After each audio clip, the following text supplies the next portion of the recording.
Branscombe, Wycombe Stillroom book, kept by Mrs. Charlotte Fawcett, late under Stillroom maid to the Dowager Countess of Wycombe, 1795 to 1798, and continued in her own kitchen at the old schoolhouse at Easton-on-the-Itchen in Hampshire, from her marriage at St. Wilfrid's, the 7th day of June, 1798. Elderflower cordial after the Wycombe receipt. Entered this 12th day of August 1801, the second summer of my married house, the elderflower being now in full bloom along the south hedge of the schoolhouse garden. Ingredients: 40 fresh elderflower heads, well shaken to dislodge the insects, cut at the 8 o'clock hour of a dry morning, the white florets opened and the green stems not yet darkened. 3 pints of the clear well water of the schoolhouse pump, drawn fresh. 3 pounds of fine white loaf sugar, broken into nut pieces. 2 ripe Lisbon lemons, the rind grated fine and the juice strained twice through clean muslin. 1/2 ounce of citric acid, lately come up from Mr. Cobden, the apothecary at the village. Method: set the well water with the loaf sugar to dissolve at a gentle simmer for the 1/4 of an hour. Take from the heat, add the lemon rind, the strained juice, and the citric acid. Stir. Stand to cool to blood heat. Submerge the elderflower heads, head downward in the warm syrup. Cover with muslin. Leave at the larder shelf for 24 hours. Strain through muslin into brown stoneware jars. Cork. Date. Yield: 3 quart bottles, lasting a 12-month at the cool larder. In fine pencil down the right margin, in the same hand, made first at Wycombe Court the August of '96, by my dear Lady Hyacinth's particular direction, the receipt being her grandmother Lady Margaret's of 1747, the elderflower being then the best in all Hampshire. The hand had been a careful one, neither hurried nor flourished, the letters set down with the deliberate evenness of a young wife, determined that her first Stillroom book should be a credit to her instruction at Wycombe. The ink had darkened to a brownish russet in the 18 years since. The paper had taken on a faint biscuit warmth at the edges, but the lines of the receipt were as legible as they had been the August morning they had been written. The book sat now in the lap of Miss Verity Fawcett at the writing table by the south casement of her late mother's parlour at the old schoolhouse, a lean young woman of 24, soft sable brown hair pinned smooth at the nape, dark hazel eyes very candid in an oval face of sensible composition, in unadorned slate-grey serge with a clean white linen collar. And beside her on the writing table lay the great family Bible, open at the genealogy page, from between whose leaves the leather-bound Stillroom book had that 1/4 of an hour past fallen unbidden into her lap. She had not, in the 6 years since her mother's death, opened the Stillroom book.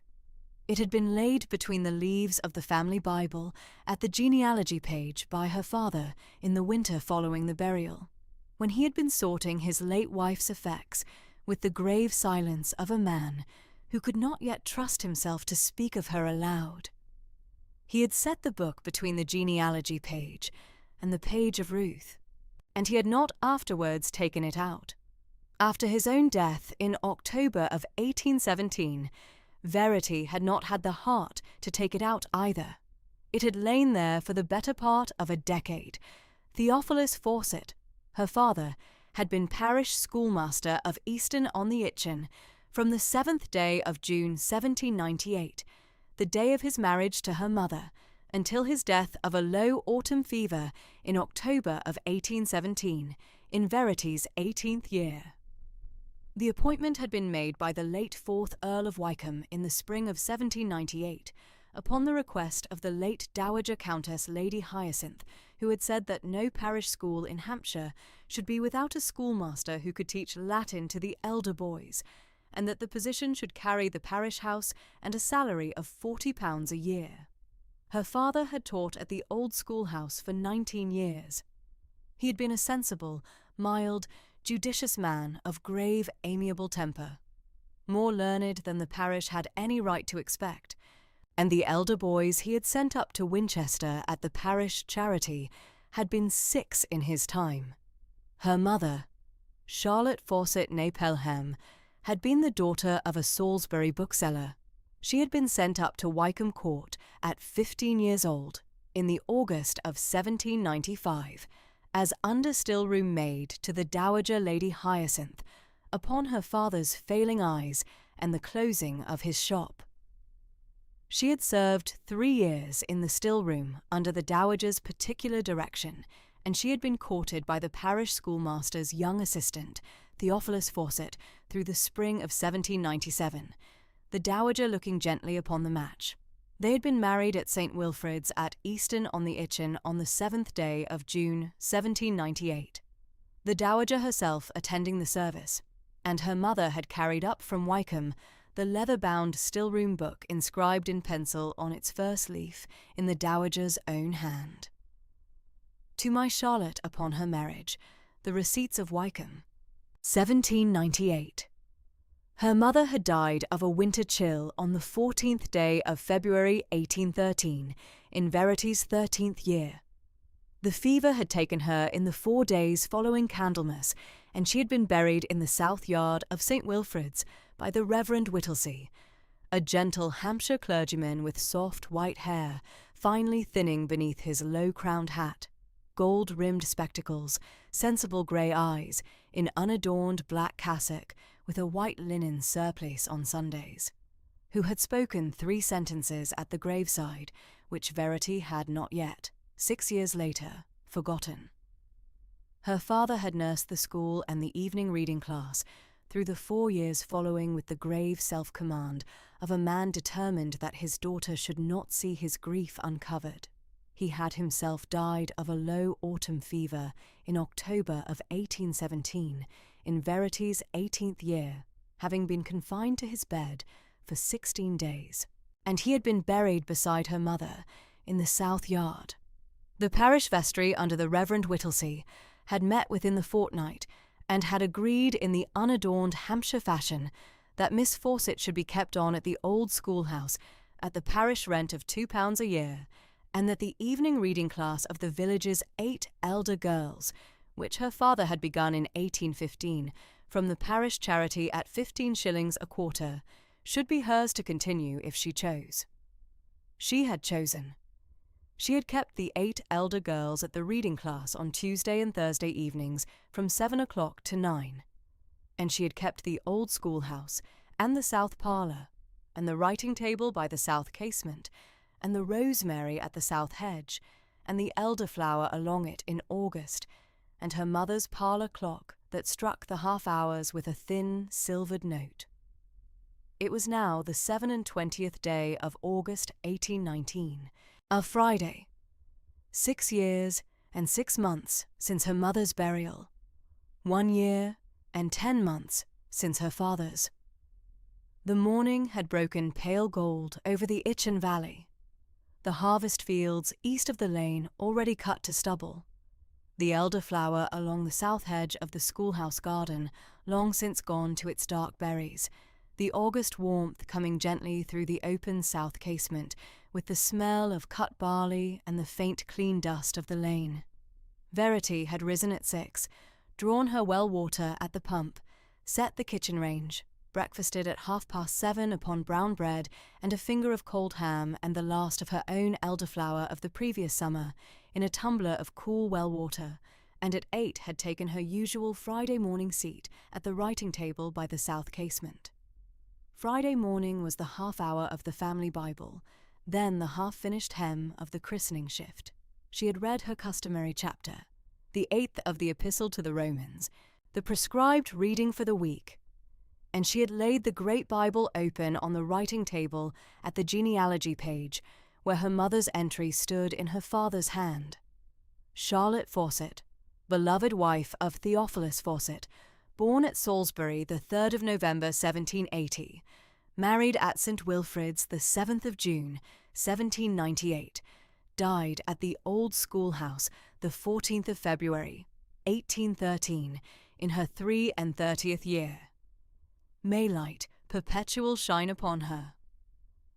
And it was at this point, at 20 minutes past 8, on the Friday morning of the 27th of August, 1819, that the leather-bound Stillroom book, which had lain between the genealogy and the page of Ruth for 6 years and 6 months, slipped of its own weight from between the leaves of the Bible into her lap.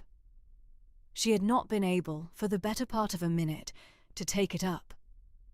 She had sat at the writing table by the south casement, with the book in her lap and the Bible open above it, the August sun coming through the south casement in a warm gold bar across the writing table, and she had not been able to put her hand upon the book.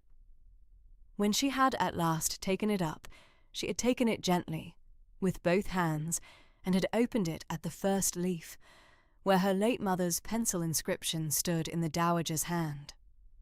She had read the inscription twice. Then she had turned to the third leaf, where the elderflower receipt of August 1801 stood, and she had read the receipt twice through in self-possession, and she had laid the book open at her elbow upon the writing table beside the Bible. She had taken up the christening hem at 9. The hem was of a white linen shift for the youngest of the village blacksmith's boys, the infant George Hardy, who was to be christened at St. Wilfrid's on Sunday the 29th, 2 days hence. She had begun the hem on Tuesday, and was 3/4 through it. The needle moved evenly through the linen, the white thread following with the customary unhurried regularity of 19 years' practice at her mother's elbow and her own in the 4 years since. She did not look up from the hem until the parlour clock struck the 1/4 before noon. At noon, the parlour clock struck the hour with its thin silvered note, and at the same instant, almost upon the 3rd stroke, there came a sober, deliberate knock at the south door of the schoolhouse. Verity laid down the christening hem upon the writing table beside the open Bible and the open Stillroom book, set her needle in the linen, and walked through to the south door. A footman in the Wycombe livery, dark blue coat with silver buttons, buff small clothes, white stockings, a black-cocked hat in his hand, stood upon the step with a sealed letter held a little forward. He was a Hampshire-bred young man of about 22, soft sandy brown hair, kind grey eyes, ruddy at the cheek from the half-mile walk down the Itchen lane. He inclined gravely at her appearance. "Miss Fawcett," he said, "from his lordship, the Earl of Wycombe. His lordship desires that I should wait at the door for an answer, if you please." Verity acknowledged the salutation with a sensible inclination of her own, and took the letter. It was a folded sheet of fine cream-laid paper, sealed at the back with the Mortram coronet in clear dark blue wax. Her own name stood at the face of it in a candid, grave, masculine hand, which she had never seen. Miss Verity Fawcett, The Old Schoolhouse, Easton on the Itchen. She broke the seal at the south door. The letter ran to 3 sentences, and the date and the signature, in the same candid hand. Wycombe Court, Friday 27th August, 1819. Miss Fawcett, I should be obliged if you would suffer me to wait upon the favour of your attendance at the South Library at Wycombe Court at 3 o'clock this afternoon, upon a matter touching your late mother, Mrs. Charlotte Fawcett's place, in my late mother the Dowager's household, between 1795 and 1798, and the present prospects of yourself in connection therewith. I have lately been informed of the existence of your mother's Stillroom book by my housekeeper, Mrs. Hibbert, who served 3 years under Mrs. Fawcett in the Wycombe Stillroom from May 1796 to June 1798, and remembers her with a particular regard. And I take the liberty of begging your attendance in the gravest sincerity. Wycombe. Verity read the letter through twice at the south door, in the same self-possession with which she had read the elderflower receipt 20 minutes earlier. She acknowledged Mrs. Hibbert at the second reading, a sensible Hampshire woman of 57, iron-grey hair beneath a white linen cap, sedate grey eyes, sturdy at 5'4", in unadorned dark bombazine with a clean white apron, the chatelaine of keys at her hip, whom Verity had seen at St. Wilfrid's of a Sunday morning these 6 years past, and who had inclined to her at the south porch upon 2 occasions in October of 1817, with a gravity which Verity had then attributed to the fresh fact of her father's burial, and not, as she now perceived, to the longer recollection of her mother's service at Wycombe. She folded the letter once, and acknowledged the footman. "You will give my compliments to his lordship," she said, in the candid, sensible voice she kept for her dealings with the parish, "and you will be so good as to wait at the parlour door whilst I write my reply." The footman inclined and stepped a single pace back from the threshold. Verity returned to the south parlour. The still-room book lay open at her elbow on the writing-table at the Elderflower receipt, and the family Bible lay open beside it at the genealogy page. The August sun had moved a hand's breadth across the writing-table whilst she had stood at the south door, and now lay across the entry of her mother's death and the first words of the Elderflower receipt together. She seated herself at the writing-table. She set the Bible gently to her right, and the still-room book to her left. She drew toward her a clean half-sheet of cream-laid paper, dipped her pen in the unadorned inkwell of dark brown stoneware which had been her father's, and wrote in her own candid, sober hand, "The Old Schoolhouse, Easton-on-the-Itchen, Friday 27th August 1819. My Lord, I have the honour of acknowledging your Lordship's letter of this morning, and shall wait upon your Lordship at the South Library at Wycombe Court at 3 o'clock this afternoon, in the matter touching my late mother's place in the household of the late Dowager Countess and my own present prospects, as your Lordship has requested. I am, my Lord, your Lordship's obedient servant, Verity Fawcett." She read the reply through, blotted it gently, folded it once, and sealed it with a wafer of dark grey wax at the back.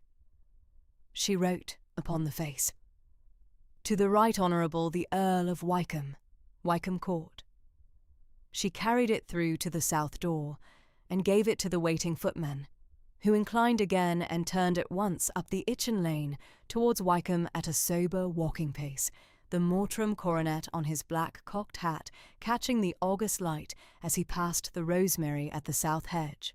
Verity drew the south door to behind him and stood at the parlour threshold for the space of half a minute, her hand at the latch.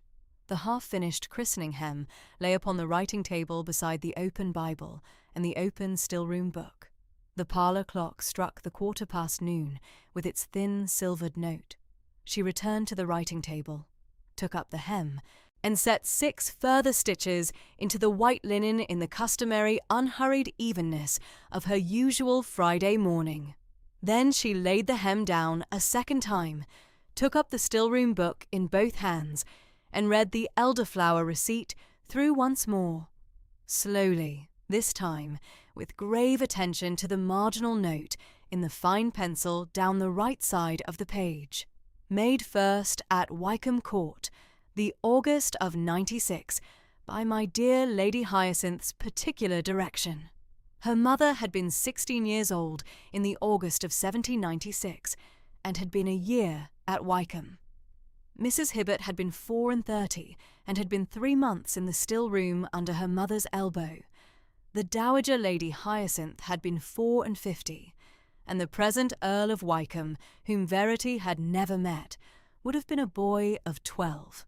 The receipt which had passed in pencil from the Dowager's grandmother, Lady Margaret of 1747, to the Dowager in some forgotten August, and from the Dowager to her mother in the August of 1796, had now, in the August of 1819, come back into the south parlour of the old schoolhouse, between the genealogy and the page of Ruth, into the lap of the parish schoolmaster's daughter. She closed the still-room book gently, She set it upon the writing table to the left of the open Bible. She rose, smoothed the slate-grey serge at the waist with both hands, and went upstairs. The press in her late mother's chamber held 3 serge gowns of her own and the last of her mother's wardrobe, a slate-grey serge of severe sober cut, which her mother had been married in at St. Wilfrid's, the 7th of June 1798, and had afterwards put aside for Sunday wear, kept these 6 years in linen bags with lavender at the seams. Verity took down the slate-grey serge from the press. She laid the unadorned white linen collar beside it upon the chamber bed. She washed her face and her hands at the chamber basin, took the soft sable-brown hair down at the nape, brushed it through with her late mother's brush, and pinned it smooth again. She dressed in the slate-grey serge and set the white linen collar at the neck.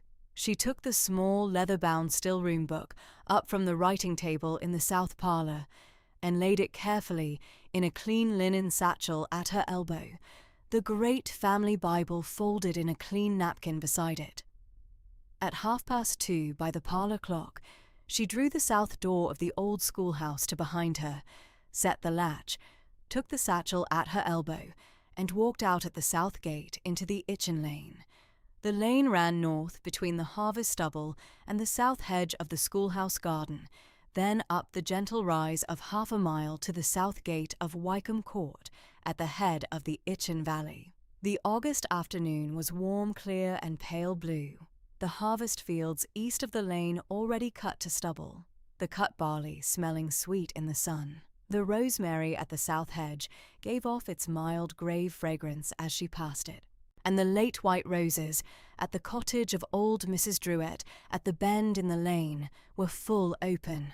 Verity walked in the unhurried, sober Hampshire fashion, the satchel light at her elbow, the leather-bound Stillroom book within it, and the great family Bible folded in the clean napkin beside. She had been 3 times within the gates of Wycombe.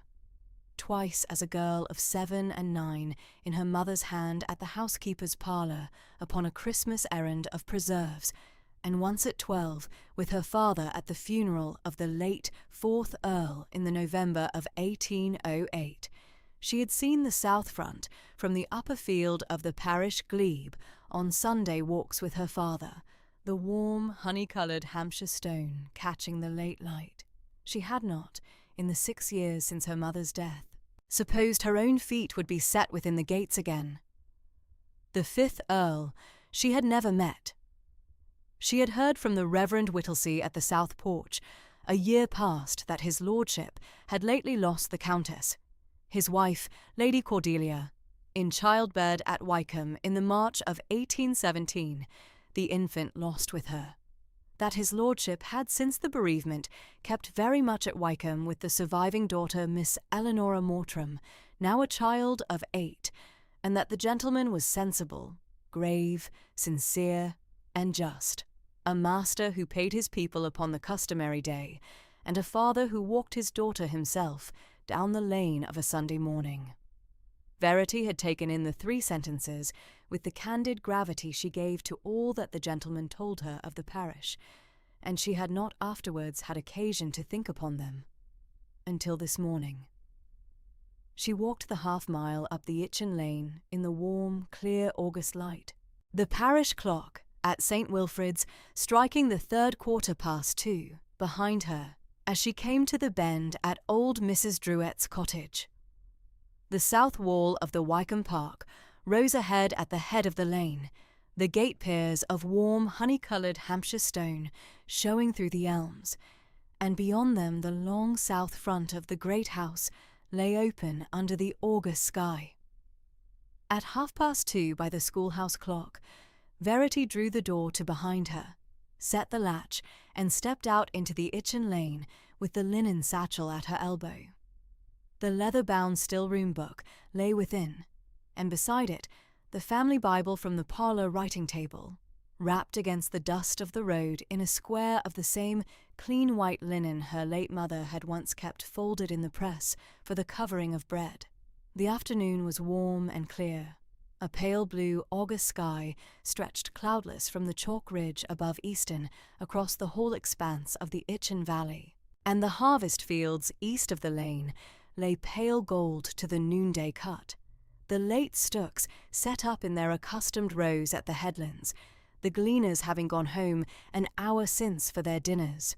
The hedgerows were heavy with the last of the elderflower gone now to green berry, and the lane itself, hard-trodden chalk, gave back the warmth of the sun beneath Verity's plainest shoes. She walked at her usual pace. She did not hurry.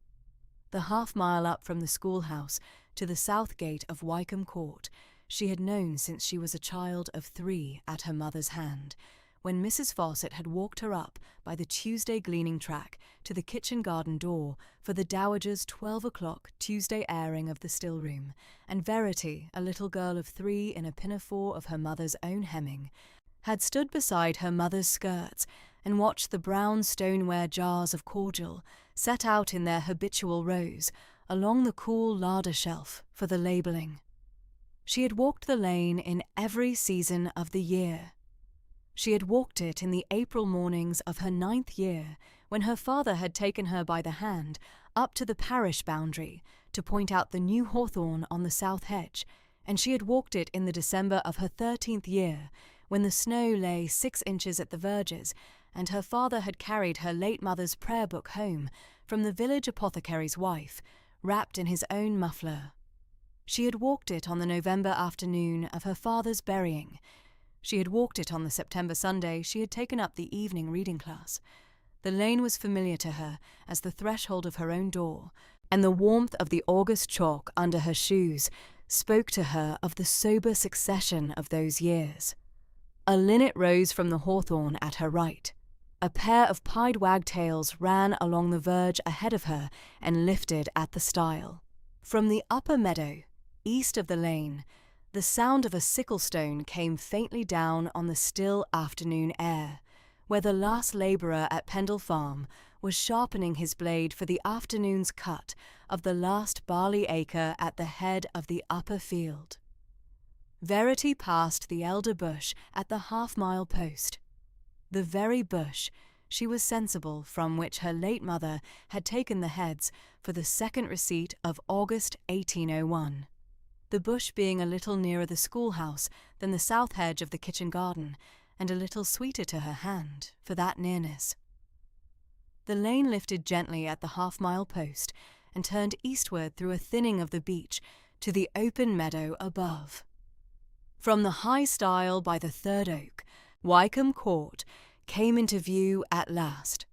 The long pale stone south front, under its hipped roof of grey slate, the south library window, set in the centre with its 3 tall casements, the kitchen garden wall running south from the east wing in old red brick mellowed by 200 Hampshire summers, and at the south gate the great wrought-iron pillars with the mortram coronet in faded gilt at their tops. Verity came down the meadow track at 5 minutes to 3. She set her hand to the south gate. It opened without sound. Mr. Pendle, she observed, kept the hinges oiled. She crossed the gravel sweep beneath the south portico in 9 paces, and at the south door she raised her hand to the bell-pull. The door was opened to her in the moment before she could draw the wire. Mr. Pendle, 63 years of age, white hair brushed back from a high pale forehead, tall and thin and upright at his 6 full feet of height, kind grey eyes set in a face of long sober service. In an unadorned black butler's tailcoat with 5 silver buttons at each cuff and a white cravat at his throat, 31 years a servant at Wycombe, stood within the threshold of his own south door and inclined to her at the full deepness of his civility. "Miss Fawcett, his lordship is expecting you at the south library. Will you suffer me to take you up?" "I thank you, Mr. Pendle." He had known her. She was sensible since the half-hour after her birth, when her father had run up the Itchen Lane in the November dawn of 1795 to bring the Dowager Lady Hyacinth the word, and the Dowager had sent Pendle down the lane with her own warm shawl for the new mother and a stoppered flask of beef tea from Mrs. Tregarth's hand. He had not once in the 24 years following ever called her by her christened name. He had called her Miss Fawcett at her first christening cake at 3 years, at her mother's burying in February 1813, at her father's burying in October 1817, and at the south door of Wycombe on this Friday afternoon of August 1819, in the same grave and gentle voice. He turned and led her through the south hall. The hall was cool after the August warmth of the gravel sweep. The pale stone flags were swept. A long oak settle ran beneath the south window. Above the settle hung the portrait of the late 4th Earl, painted by Mr. Hopner in the spring of 1801, in his court dress and the green garter ribbon. Opposite, the companion portrait of the late Dowager Lady Hyacinth, in her plum-coloured silk, her hand laid upon a folded handkerchief at the arm of her chair. Her grey-green eyes, the very eyes Verity had this minute met at the inclining of her son, regarding the South Hall in the candid sedateness of her 38th year. Verity passed beneath the gaze of the late dowager, and did not turn her face up to it, sensible that to look upon it would be more than her own collectedness could at this hour endure. At the further end, Mr. Pendle opened the panelled door to the south library and inclined her in. "Miss Verity Fawcett, my lord."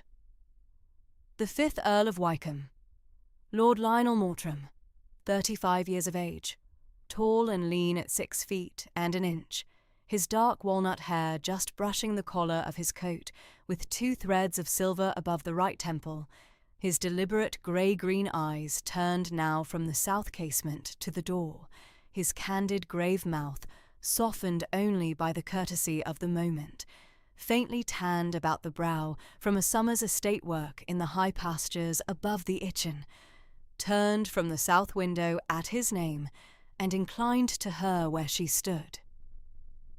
"Miss Fawcett, I thank you for your coming."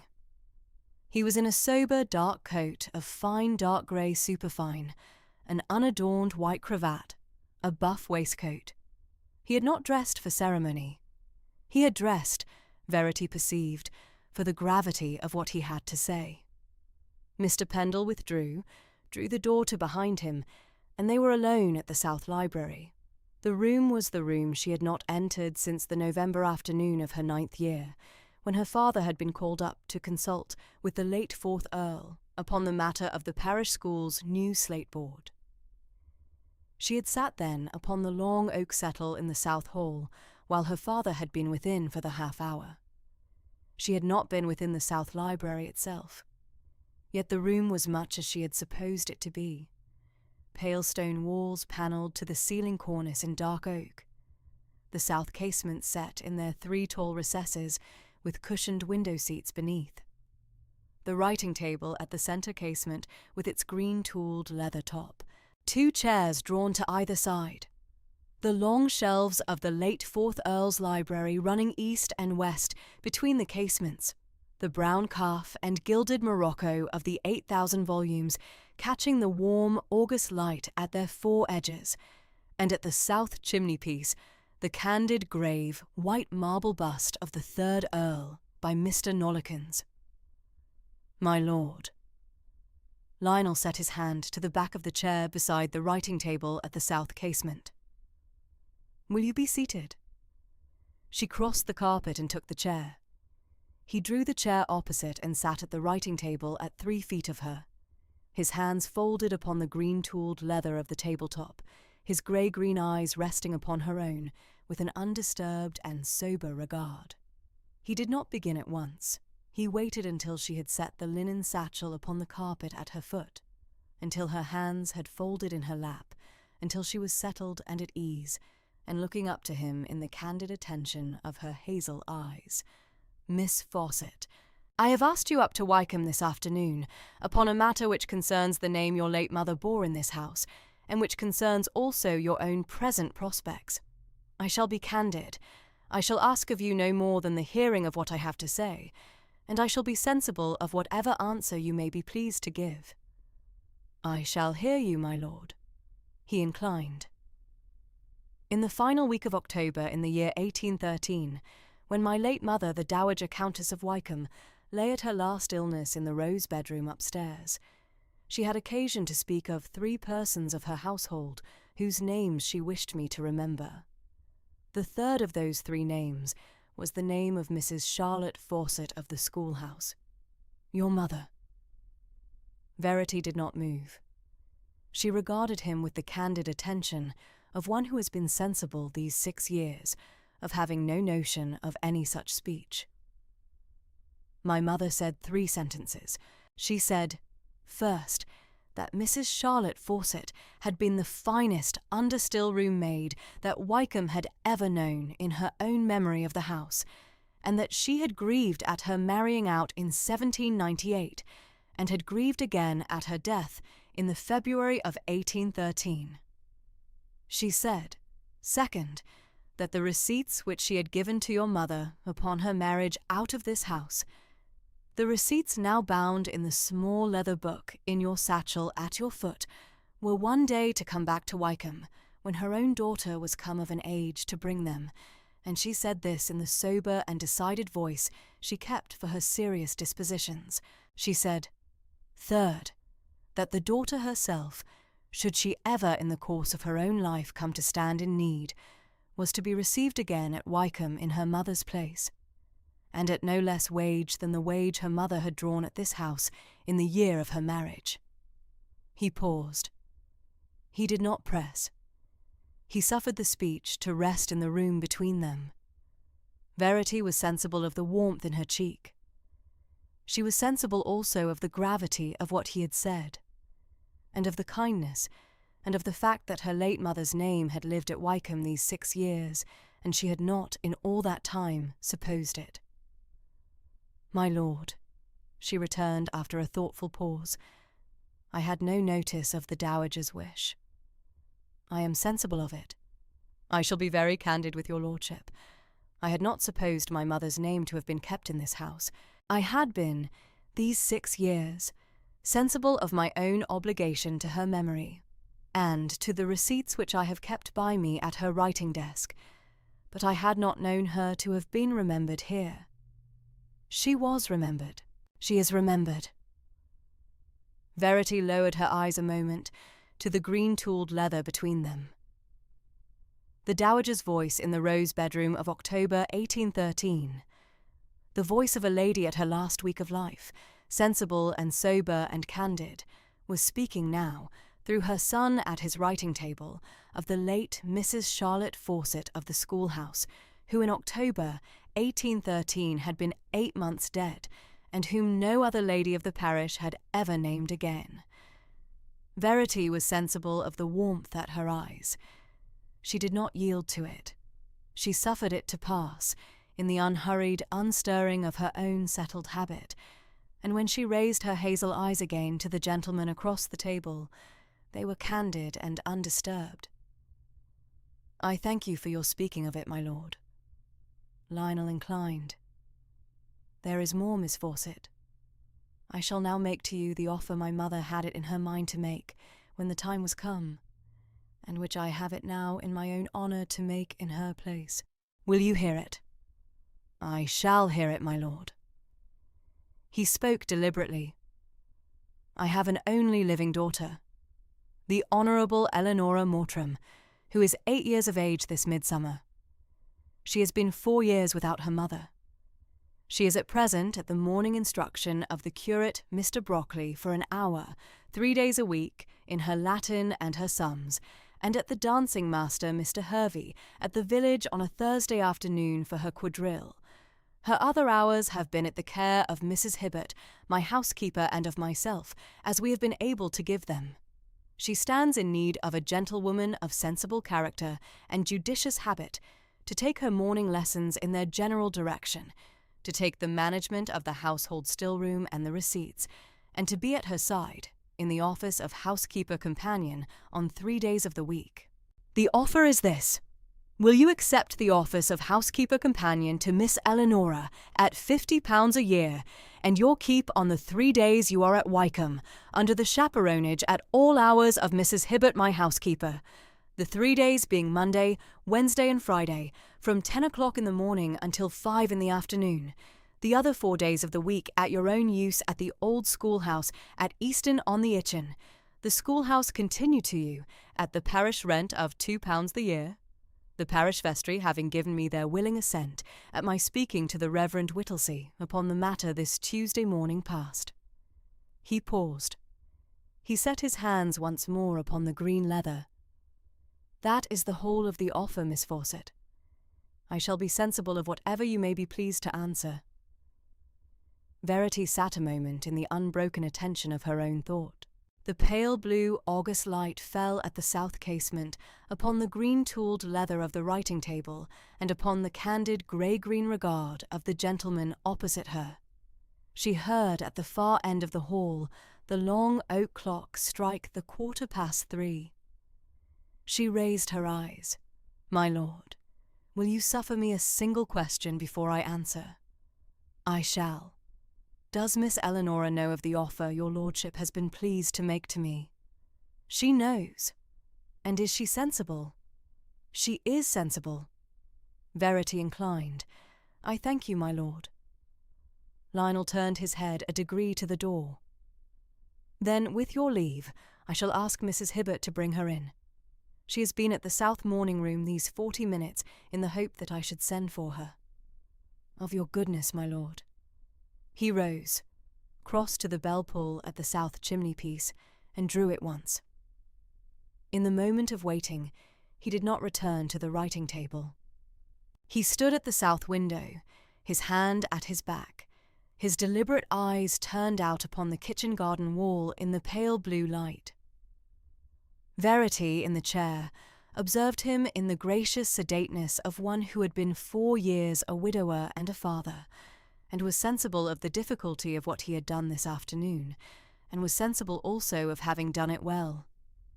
The panelled door opened.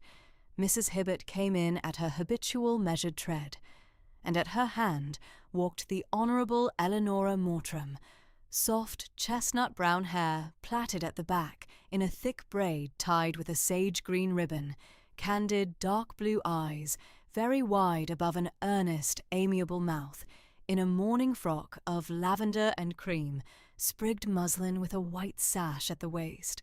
Her right hand held with the careful gravity of one who had brought it the whole length of the south corridor without once setting it down, a posy of late white roses from the south garden, 4 open blooms and 2 new buds, the green stems wrapped at her grip, in a folded square of clean white linen against the sap. She came to the carpet in front of Verity's chair. She inclined a modest grave curtsy of her own composing, the right foot drawn behind the left, the knees a degree, the dark blue eyes lowered an instant, and then raised again, and held out the posy. "Miss Fawcett, I have brought you these from the south garden. I am very sensible they are unequal. I pinched out 2 of the lower leaves myself an hour ago, because I thought they should be the better for being taken off, and now I am sensible they should not. I beg you will accept them notwithstanding." Verity received the posy into her 2 hands. She regarded the child a long, candid moment. "Miss Eleanora, they are very kind. I shall be honoured to keep them at the south writing-desk at the schoolhouse this evening, and I shall set them in a glass of well water at the south casement when I come home." Eleanora's mouth moved at the corner, half a child's grateful relief, half the gravity of the 8 years she had borne with her own resolution this afternoon. She did not speak. She inclined again, and stepped back to Mrs. Hibbert's side. Verity rose from her chair. She held the posy at her left hand against the slate-grey serge of her gown. She turned to the Earl at the south window. He had turned from the casement at his daughter's coming in, and his grey-green eyes rested now upon Verity in the undisturbed and candid attention of a man who would not press her. "My lord," she said, and her voice was very even, I shall accept the office your lordship has been pleased to offer me. I accept it at the terms your lordship has named. £50 a year, and my keep on the 3 days I am at Wycombe. The chaperonage at all hours of Mrs. Hibbert. The office of housekeeper companion to Miss Eleanora. The management of the household stillroom and the receipts. The direction of Miss Eleanora's morning lessons, and the old schoolhouse continued to me at my own use the other 4 days of the week at the parish rent. I am very sensible of the offer, and very sensible of the gravity of the disposition out of which it has come, and I shall do my honest endeavour to be equal to the trust your lordship has reposed in me. Lionel inclined. Miss Fawcett, I acquiesce in the terms as you have named them. I am sensible of the honour you have done me and my daughter. It was settled. Mrs. Hibbert, at the carpet, dipped a sedate curtsy of her own. Eleanora's hand had slipped of itself into the housekeeper's. The long clock at the end of the hall struck the half-hour. Verity took her satchel from the carpet and made her courtesies. Mr. Pendle was at the south door at the half-pace of her coming out. He inclined her through the south portico into the warm, pale-blue August afternoon and saw her down the gravel sweep to the south gate. She came out of the south gate at 20 minutes to 5. The lane below stretched empty and gold under the unhurried Hampshire sun. The harvest fields east of the path lay still and pale to the cut. Verity drew the satchel a degree higher beneath her elbow.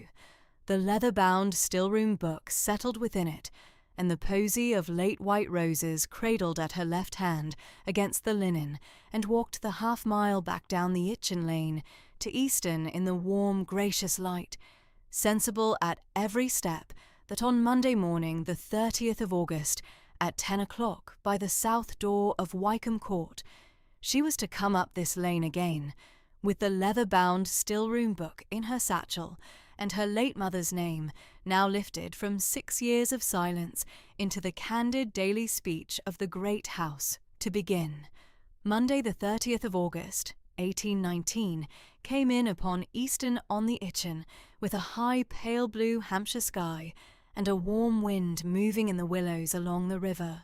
Verity Fawcett set out from the old schoolhouse at 9:15, the leather-bound still-room book in the linen satchel at her elbow, the unadorned slate-grey serge brushed and laid out the night before, the white linen collar fresh, and her sable-brown hair pinned smooth at the nape under a clean white cap of her own working. She walked the half-mile up the Itchen lane at the deliberate pace her late mother had kept on these errands many years before, and she came to the south gate of Wycombe Court at 5 minutes before the hour. Mr. Pendle was at the south door. He inclined deeply at her name, as he had done on the Friday, and he handed her in with the grave courtesy of his 31 years of service. He observed that her ladyship, the late dowager, had been used to receive the household at this hour on Monday mornings, and that Mrs. Hibbert was looking out for her in the housekeeper's parlour. Verity acknowledged the kindness in his voice, and suffered him to take the satchel for her along the south corridor. The housekeeper's parlour lay at the back of the east wing, a sober square room with a single south casement opening upon a slip of lawn, a writing desk of dark oak, a shelf of receipt books and household account ledgers, and 2 unadorned ladder-back chairs at the hearth. Mrs. Hibbert was at her desk in the unadorned dark bombazine of her office, the chatelaine of keys at her hip, the iron-grey hair under a fresh white cap, the sedate grey eyes lifting in welcome. At the half-hour they sat together at the desk, and took the still-room book between them, and they went through it, leaf by leaf, for the morning hour. Mrs. Hibbert had been Charlotte Fawcett's under-helper in the still-room from May 1796 until June 1798, the 22 months of her own first apprenticeship at Wycombe, and she remembered the elderflower receipt of August 1796 in her own hands. "That was my second summer in this house, miss," she remarked, with a candid, sober pleasure she did not disguise. "I cut the heads upon the south hedge of the kitchen garden myself, at the 8 o'clock hour of a Tuesday morning, the 18th or the 19th of the August, your mother being then in her 3rd year at the Stillroom, and the receipt being newly written out at her hand for the dowager. 3 quart bottles, miss, that first batch. There was a 4th half bottle was given me to take to the cottage of my own mother in the village. I have it in my memory as if it were upon the slate of the kitchen this morning. The white florets opened, the warm syrup at the blood heat, the muslin upon the larder shelf, the 24 hours of the waiting, and your mother at the slate bench in the unadorned grey cotton of the Stillroom, the dark brown hair pinned smooth under the white cap of her office, the candid hazel eyes you have got from her, miss, very gentle at the work. Verity inclined her head a degree at the description.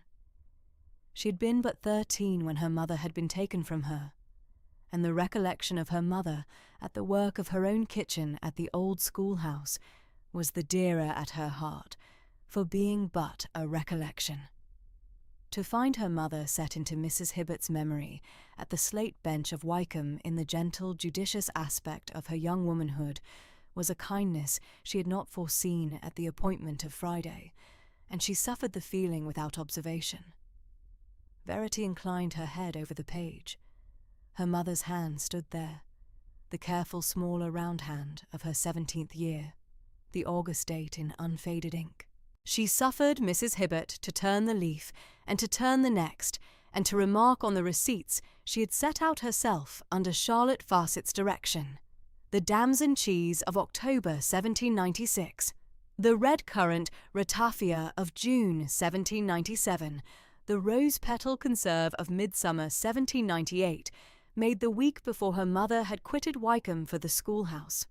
They went through it leaf by leaf with the deliberate attention of 2 persons, sensible they were handling a thing of consequence, and the hour was not long enough.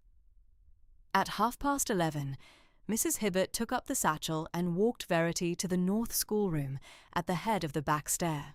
The room was a modest square chamber with a north casement looking upon the lime walk, a writing table, 2 cane chairs, a globe, and a shelf of the late Lady Hyacinth's own girlhood schoolbooks. Eleanora was at the writing table in the lavender and cream sprigged muslin morning frock of the Friday, the chestnut brown plait tied with the same sage-green ribbon, the candid dark blue eyes lifting at the door with a grave attention that did not waver. "Good morning, Miss Fawcett," she observed, with the modest curtsy of her own composing. "Good morning, Miss Eleanora," Verity returned, in the deliberate, gentle voice she had used at the parish reading class for the elder girls of the village. "I am very glad to find you here." Eleanora was grave at the first lesson. She sat upright at the cane chair, the small unringed hands folded at the edge of the writing table, the earnest, amiable mouth a little tightened with the gravity of the occasion. Verity sat down opposite her and laid the satchel at the chair back. She did not open a book. She looked at Eleanora candidly. "We are to begin," she remarked, "with the geography of Hampshire." Eleanora's grey-blue eyes opened a degree. "Hampshire," Verity continued in the same candid voice, "because you have ridden the most of it, Miss Eleanora, upon your pony along the Itchen and the Upper Test, and you shall be the easiest at it. We shall draw the river Itchen first, and we shall set in the villages along it from Alresford down to Southampton Water, and we shall set in Wycombe Court at the head of the valley, and the old schoolhouse at Easton, and the church at St. Cross, and the cathedral at Winchester. By the Wednesday we shall have the parishes between Wycombe and Alton. By the Friday we shall begin the road to Andover." Eleanora suffered a candid breath out, and the earnest mouth relaxed. "I should like that very much, Miss Fawcett," she returned. Verity drew out the sheet of cartridge paper she had brought up at her elbow, and she began. The Tuesday following, the 31st of August, was the first of the Tuesday readings. Lord Wycombe had asked her on the Monday afternoon at the South Library, with the sensible reserve of a man who was conscious he had no right to ask any liberty of her, whether she might read aloud to him in the South Library from 11 until 12:30, upon the 3 mornings she was at Wycombe, while Eleanora was at her morning lesson with the curate Mr. Broccoli over geography in the north schoolroom. He had a long-standing weakness of the eyes at small print, he observed, which his late father had carried before him. He had been used to read after dinner, but his eyes had grown the worse of it. The parish doctor at Winchester had bid him spare them in the mornings. He had a particular wish to begin Maria Edgeworth's The Absentee, lately come down from town in the 3-volume 12mo from Hookham's, and if Miss Fawcett would suffer the office, it would be a great kindness. Mrs. Hibbert should be at her sewing in the wing-chair by the south window. Mr. Pendle should be at the door at the half-hour intervals. He pressed nothing.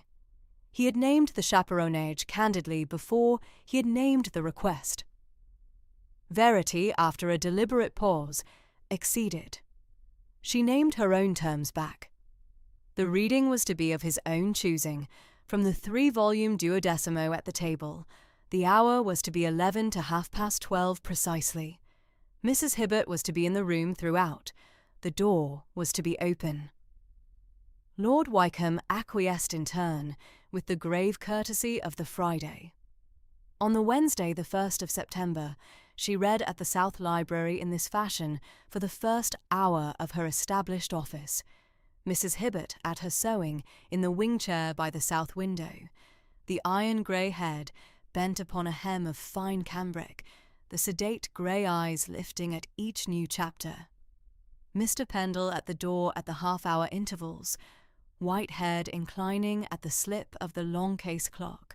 Lord Wycombe at the writing-table opposite Verity's chair, the deliberate grey-green eyes set upon the cartridge paper of the household accounts that lay before him, the dark walnut head bent at a degree she had marked already to be his attentive posture. He did not interrupt. He did not lift the eyes. At the half-hour Mr. Pendle came in with a tray of water and lemon. At 12, Verity laid the book down at the marker. Lord Wycombe observed gravely that he was much obliged. Mrs. Hibbert folded her sewing, and the morning was done. She read the first 3 chapters of The Absentee that Wednesday, Lord Colombe at his coming of age, the Dublin establishment of his mother Lady Clonbrony in her London affectation, the candid sober good sense of Grace Nugent. Verity's voice was the deliberate gentle voice of the parish reading class, unhurried at the long sentences, candid at the dialogue, gracious at the Irish phrases she had not heard before. Mrs. Hibbert observed afterwards in the housekeeper's parlour that it had been the agreeablest morning of her 10 years in the office. The morning settled into the routine of the first fortnight, Monday, Wednesday and Friday, 10 until 5 at Wycombe Court, 10:30 to 11:30 at the housekeeper's parlour over the Stillroom book, 11:30 to 1 at the North Schoolroom over Eleanora's lessons, 1 o'clock dinner with Mrs. Hibbert at the housekeeper's table, 2 o'clock back to the schoolroom with Eleanora for the afternoon hour at the needle or the spinet, 4 o'clock the household stillroom or the receipt book at the kitchen table with Mrs. Tregarth at her elbow, 5 o'clock the half-mile down the Itchen Lane to the schoolhouse, Tuesday and Thursday and Saturday at the old schoolhouse with the evening reading class of the village girls, Sunday at St. Wilfrid's at 10 and at the schoolhouse parlour after. The Tuesday readings became the established pleasure of the 3 mornings, Eleanora at her curate's lesson from 11, Verity at the South Library at the writing table, Mrs. Hibbert at her sewing, Mr. Pendle at the door. They had got to the 2nd volume of The Absentee by the 2nd Wednesday in September, and Lord Wycombe had ventured one observation upon Lady Dashfort's character at the half-hour pause, which Verity had answered in the candid, sensible voice of a person who had read the book at her father's elbow at 16 and not forgotten it. He did not press the conversation. He inclined his head and suffered her to take up the next chapter. In the middle of September, Lady Cassandra Beaumont and Sir Ambrose Beaumont came over from Beaumont Hall in Berkshire for the week. They arrived at Wycombe on the Monday evening the 13th, and they were to stay through to the Monday following. Lady Cassandra was a slender figure of 37, with dark walnut hair pinned smooth under a fine lace cap, sensible grey-green eyes that mirrored her brother's, an amiable mouth, the modest 5'6" height of the Mortrams, in a cream and lavender sprigged muslin morning gown with a white lace fichu and a fine gold wedding band. Sir Ambrose was a sturdy gentleman of 43, 5'10", with soft mid-brown hair, kind hazel eyes, a candid open face, in an unadorned olive-drab Berkshire County coat. They met Verity at the South Library upon the Tuesday afternoon. Lady Cassandra had ventured in alone at 2:30, while Sir Ambrose was at the home farm with the bailiff. Mrs. Hibbert was at her sewing in the wing chair by the south window. Verity rose at the door. "Miss Fawcett," remarked Lady Cassandra in a candid, amiable voice that was very much her brother's at its own register. "I am very glad to come into this room and find you in it. I had known your mother at Wycombe, you know, as a girl of 15 in the September of 1796. I had come down from school at Bath for the Michaelmas vacation, and I had been into the still-room 3 times in the fortnight to beg a glass of the elder-flower cordial of her own making. She was a gentle, judicious young woman, your mother, and the candidest curtsy in the house. I am very prepossessed to meet her daughter." Verity acknowledged the warmth of the welcome with a sensible inclination and the deliberate, gentle voice of her office.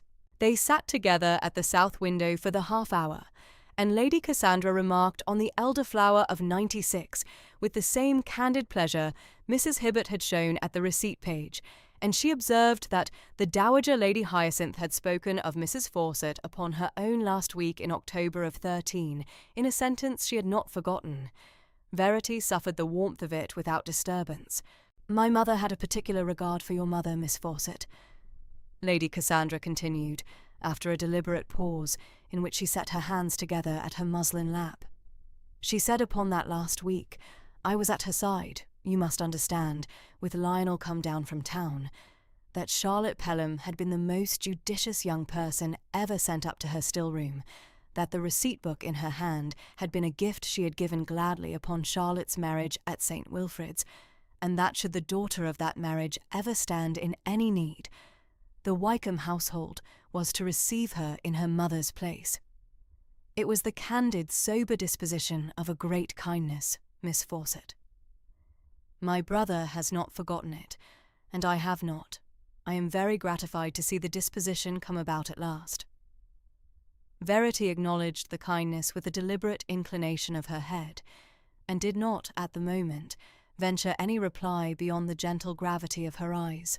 Lady Cassandra suffered the silence without pressing it, and after a candid pause, she remarked on the Tuesday readings with the same agreeable warmth, observing that her brother had written of the absentee in his last letter, and that Eleanora's Geography of Hampshire had been a great pleasure to him at the Sunday evenings of the past fortnight.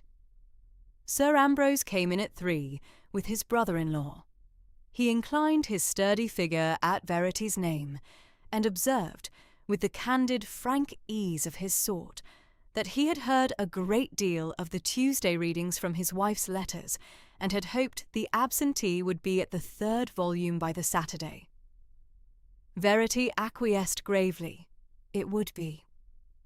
Sir Ambrose remarked, with an amiable smile of his kind hazel eyes, that he was a slow reader at his own hand, and had been very gratified at his wife's letters to find Miss Edgeworth a writer of such candid, judicious sense. Lady Cassandra acknowledged the compliment to her own letters with a deliberate inclination, and Lord Wycombe suffered the warmth of the moment with the grave courtesy of his customary aspect. The 3rd batch of mornings at the still-room book had brought them to the elderflower page again.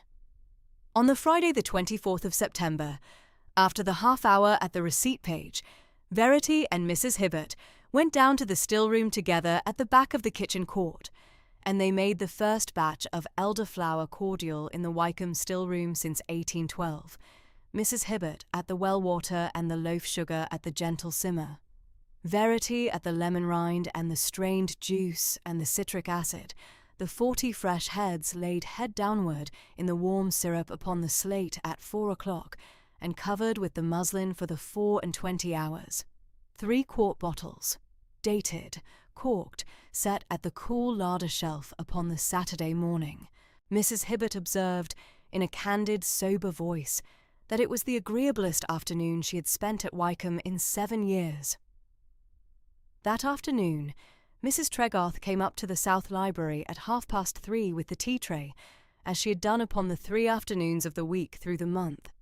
She was a kind, ruddy-cheeked figure of 52, with soft grey-brown hair beneath a large white linen cap, kind hazel eyes, in an unadorned dark blue print cotton with a clean white apron. She set the tray at the writing table with a candid, amiable inclination at Verity, and remarked gravely that the elderflower cordial was a great pleasure to the house, and that her own mother had been used to drink of it at the harvest of '96 from the undercook's allowance. The tray bore a pot of the new black tea, a jug of the warm milk, a plate of seed cake of her own baking, and a single tall glass of the cordial drawn from the first quart bottle of the larder, set at Verity's place. Lord Wycombe observed, gravely, that he was much obliged at the tray and at the cordial both, and Mrs. Tregarth acknowledged the courtesy with an amiable curtsy and withdrew. The cordial was the warm, pale gold of the receipt of 2001, and the elderflower scent of it filled the South Library at the half-hour as it had filled the schoolhouse kitchen of Verity's childhood at the Augusts of her mother's making. Verity took up the glass at her place and tasted it, candidly, before Mrs. Hibbert and Lord Wycombe both. It was the receipt, exactly. She inclined her head at the housekeeper without observation. Mrs. Hibbert inclined her own in turn. Sunday the 26th of September came in upon Easton-on-the-Itchen with a high, warm, pale gold sky and a gentle wind moving along the willows. Verity walked up the Itchen Lane to St. Wilfrid's at 10 in the slate-grey serge and the white collar. The Reverend Whittlesey read the morning service in his sensible Hampshire voice. The Wycombe pew was occupied by Lord Wycombe, Eleanora at his right, Lady Cassandra at his left, Sir Ambrose beside her, Mrs. Hibbert and Mr. Pendle at the back pew. The schoolhouse pew at the south aisle held Verity alone, at the parish rent of her late father's seat. After the service, the congregation came out at the south porch. Lord Wycombe inclined his tall, lean figure at the church door and waited at the lych gate, while Verity acknowledged the curtsies of the village girls of her evening reading class.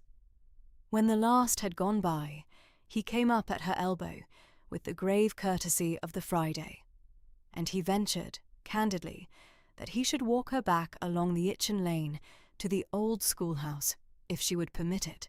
Mrs. Hibbert should follow at 3 paces. Verity acquiesced. They walked the half-mile in the warm, pale gold light. Mrs. Hibbert at 3 paces behind, the unadorned dark bombazine of her Sunday office at the lane, and the white-cap head bent in the customary discretion of her years. They spoke of the absentee. They were at the last chapter of the 3rd volume, with Lord Colambre at the Irish estates, and the candid, sober good sense of Grace Nugent come to its proper acknowledgment, and of Eleanora's geography of the upper test, which had brought them by the Friday to the parishes of Whitchurch and Long Parish and the Watermill at Wherwell. Lord Wycombe was deliberate at his sentences and gracious at the pauses. Verity answered in the candid, sensible voice of her office. They paused once at the stile by the willow coppice, where the Itchen ran clear over the chalk-bed, and a brace of fly-catchers were at work above the water. Lord Wycombe observed, gravely, that his late father had been used to fish this reach of the river at the August evenings of his own boyhood, and that he had carried Eleanora to it upon his arm in her second summer to see the trout rise at the same hour. Verity acknowledged the observation with a gentle inclination. She did not venture any reply that would have pressed his confidence. She suffered the silence with the deliberate gravity her own mother had used at the candid moments of the schoolhouse parlour. The schoolhouse came into sight at the bend of the lane, with the south porch in the warm light and the white roses still upon the south hedge. At the schoolhouse gate, Lord Wycombe paused. Mrs. Hibbert paused at the 3 paces. The deliberate grey-green eyes were upon Verity's at the gate, candidly. He took off his hat. "Miss Fawcett," he ventured, in the grave, deliberate voice he had used at the South Library upon the Friday. "Might I be permitted to ask you a question of some gravity at 3 o'clock on the Saturday next, in the south parlour of the schoolhouse, with Mrs. Hibbert present?" Verity inclined her head. The dark hazel eyes lifted to his with the self-possessed gravity her late mother had used at the candid moments of her own household. "My lord," she returned, "you may." Tuesday, the 28th of September. 1819 came in upon Wycombe Court under a low pewter sky that had not lifted since the half-hour past 9, the south lawns dark with the wet of an overnight rain, the gravel of the south sweep still glistening where the runnels had not yet drained into the cinder edges, the rooks crying once and again from the elm at the head of the south drive, and the south rose borders bent at the heads from the weight of the night's water. The Wycombe household had risen at its accustomed hour. Mrs. Tregarth in the kitchen at the new bread, Mrs. Hibbert at the housekeeper's parlour over the keys, Mr. Pendle in the butler's pantry over the silver, his lordship at his estate office over the rent roll, the Honourable Eleanora at the schoolroom, with the curate Mr. Brockley over her Hampshire map, and Miss Fawcett at the South Library in the unadorned slate-grey serge. At 20 minutes past 11 came the sound of wheels at the south sweep that did not belong to any horse known at the stables.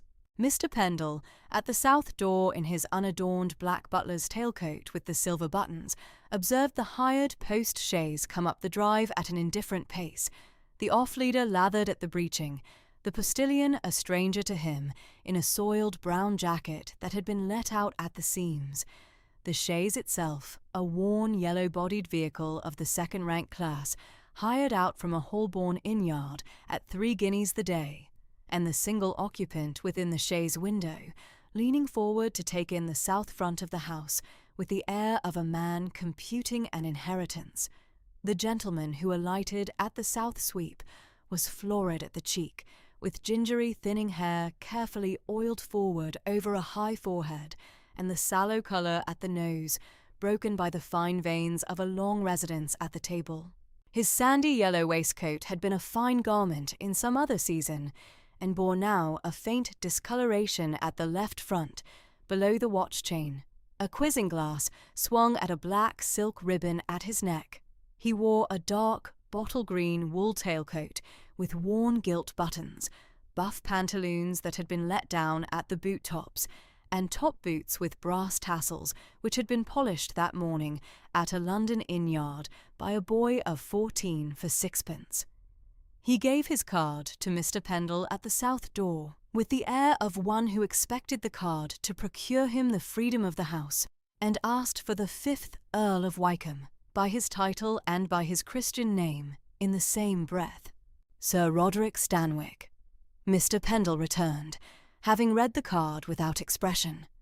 His lordship has not, to my present knowledge, been advised of your coming. I shall inquire of his lordship whether he is at home to you this morning, if you will be so good as to wait in the South Hall.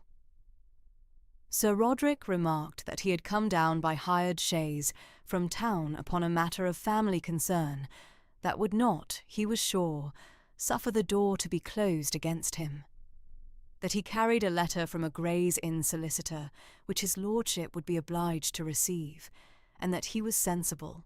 The 5th Earl, being a man of judicious habit, would not wish the household to hear the matter aired upon the doorstep. Mr. Pendle inclined the precise quarter-inch that 31 years at Wycombe had taught him, suffered the gentleman to step within the South Hall, and went up to the South Library in his measured pace to lay the card upon the writing-table at his lordship's elbow. Lord Wycombe read the name once, the corner of his candid grave mouth not moving. He sent at once for Mr. Hetherington, who had come down from town at his lordship's request on the Saturday previous upon the half-yearly accounts, and was at that moment in the estate office over the rent roll. He directed Mr. Pendle to show Sir Roderick into the morning-room at 12 o'clock precisely, and to leave the door of the morning-room set at a hand's breadth, so that the housekeeper, Mrs. Hibbert, at her customary chair in the housekeeper's parlour adjoining, might hear the conversation through the half-open door. He then went down to the morning-room himself, his deliberate grey-green eyes fixed upon some inward calculation, and waited at the hearth in his own house for the noon to strike. Mr. Hetherington came in at 5 minutes before the hour, a man of 54 with thinning silver-grey hair, combed back, grave grey eyes behind small gold-rimmed spectacles, faintly stooped at the shoulder from 40 years over deeds, in unadorned black superfine and a white cravat, tied in the sober manner of a Gray's Inn man of business. He had the morocco folio of the Wycombe household account schedule under his left arm and the Privy Purse book at his right hand. He inclined to his lordship, took the chair at the writing-table set ready for him with the green-shaded lamp, opened the folio at the leaf marked with a slip of white ribbon, and waited, his collected hands set one upon the other, for the gentleman from London to be brought in. At 12 o'clock, the hall clock struck. Mr. Pendle opened the door of the morning-room and announced Sir Roderick Stanwick. Sir Roderick came in with his quizzing-glass at the level of his waistcoat and a manner that endeavoured a kinsman's freedom, was not offered a chair, observed the chair at the writing-table opposite Mr. Hetherington, and seated himself in it without invitation, laid the Gray's Inn letter upon the cloth between them, and began upon his matter in the candid voice he had used at Pall Mall the Friday before, when he had been refused his sponsor house and had decided, over a second glass of brandy, to come down into Hampshire. The letter, he observed, was from his solicitor, Mr. Tetbury, at Gray's Inn, was framed upon the most considerate footing toward his lordship, and represented that the recent contracting at Wycombe Court of a Miss Verity Fawcett of the village of Easton on the Itchen, in the office of housekeeper companion to the Honourable Miss Eleanora Mortram, at a wage of £50 a year drawn from the Wycombe accounts, constituted, in Mr. Tetbury's submission, an improper alienation of estate funds, an injury to the dignity of the Mortram name, and a thing upon which the family's London connections must, he was anxious to add, in the present season, be exceedingly solicitous. He was the more uneasy, he observed, dropping his voice to the considerate undertone, in that the young woman's late mother had been, as he understood the matter, herself a person of a settled household position at Wycombe, some 20 years since, of a description that would not bear the parading. Lord Wycombe did not, at this last sentence, alter his attitude at the hearth. He inclined to Mr. Hetherington, and requested him to read aloud the heading of page 17 of the Wycombe household account schedule. Mr. Hetherington opened the morocco folio at the marked leaf, adjusted his gold-rimmed spectacles, and read in the sedate voice of a man who had read schedules in courts of chancery for 30 years. Wycombe Court, Hampshire. The 5th Earl of Wycombe, his Privy Purse account, from Lady Day, 1819. Disbursements of the present quarter. Item, the 17th of August, 1819. Paid into the hand of Miss Verity Fawcett, of the old schoolhouse at Easton on the Itchen, the first quarter in advance of her contracted wage as housekeeper companion to the Honourable Eleanora Mortram, £12 10s. The said wage of £50 per annum is drawn upon the Earl's own privy purse, and not upon the estate trust, the disposition being the Earl's own private contract under his own hand, witnessed at Wycombe Court, the 14th of August 1819, by Mr. Hetherington of Gray's Inn, and by Mrs. Hibbert, housekeeper of Wycombe Court. Mr. Hetherington shut the folio upon the slip of white ribbon. He inclined to his lordship. "The estate trust," he observed, in the same sedate voice, "has not been touched in the matter, my lord. There is no alienation. The contract is your lordship's own private disposition, drawn upon the privy purse, witnessed in form. Mr. Tetbury, in his letter, addresses himself to a wage which does not exist upon the estate accounts. Sir Roderick has no claim that can be carried into any court." Sir Roderick coloured at the cheek above the broken veins. He had not, evidently, supposed the wage to have been drawn from any source other than the trust. The certainty of the privy purse entry, read out from the morocco folio in the grave voice of a Gray's Inn solicitor of 37 years' practice, disconcerted him for the half of a minute. He recovered himself by the device of lowering his voice the further degree, and venturing the second matter he had brought down with him from town. The more delicate matter, as he called it, which Mr. Tetbury had not committed to his letter in writing, but had requested be conveyed by Sir Roderick's own lips. "My lord," he began, with the considerate undertone, "his lordship will, I am sure, be sensible that the young woman, however unexceptionable in herself, has been observed at the South Library of Wycombe Court of a Tuesday morning, in the office of reading aloud to his lordship from 11 of the clock until 12:30, while the Honourable Miss Eleanora is at her lesson with the curate. The chaperonage of the housekeeper, however regular, is not such in the London view." He did not finish the sentence. Lord Wycombe had turned from the hearth. The candid grave mouth had not moved by the breadth of a hair, and his deliberate grey-green eyes were set upon Sir Roderick at the precise level at which a gentleman looks at the man whom he is determined never again to receive at his door. "Sir Roderick, you have my answer in a single sentence. Miss Fawcett is the daughter of the parish schoolmaster of Easton-on-the-Itchen, in her late father's own house at the parish rent. She has been engaged by my own private contract to take the office of housekeeper companion to my daughter on 3 days of the week at the chaperonage of Mrs. Hibbert, my housekeeper of 30 years' service. You have no claim upon the matter, and you have no right to traduce the late Mrs. Fawcett's name, which my own late mother kept upon her lips through her final week, in the cause of your present embarrassment at the gaming tables of Pall Mall.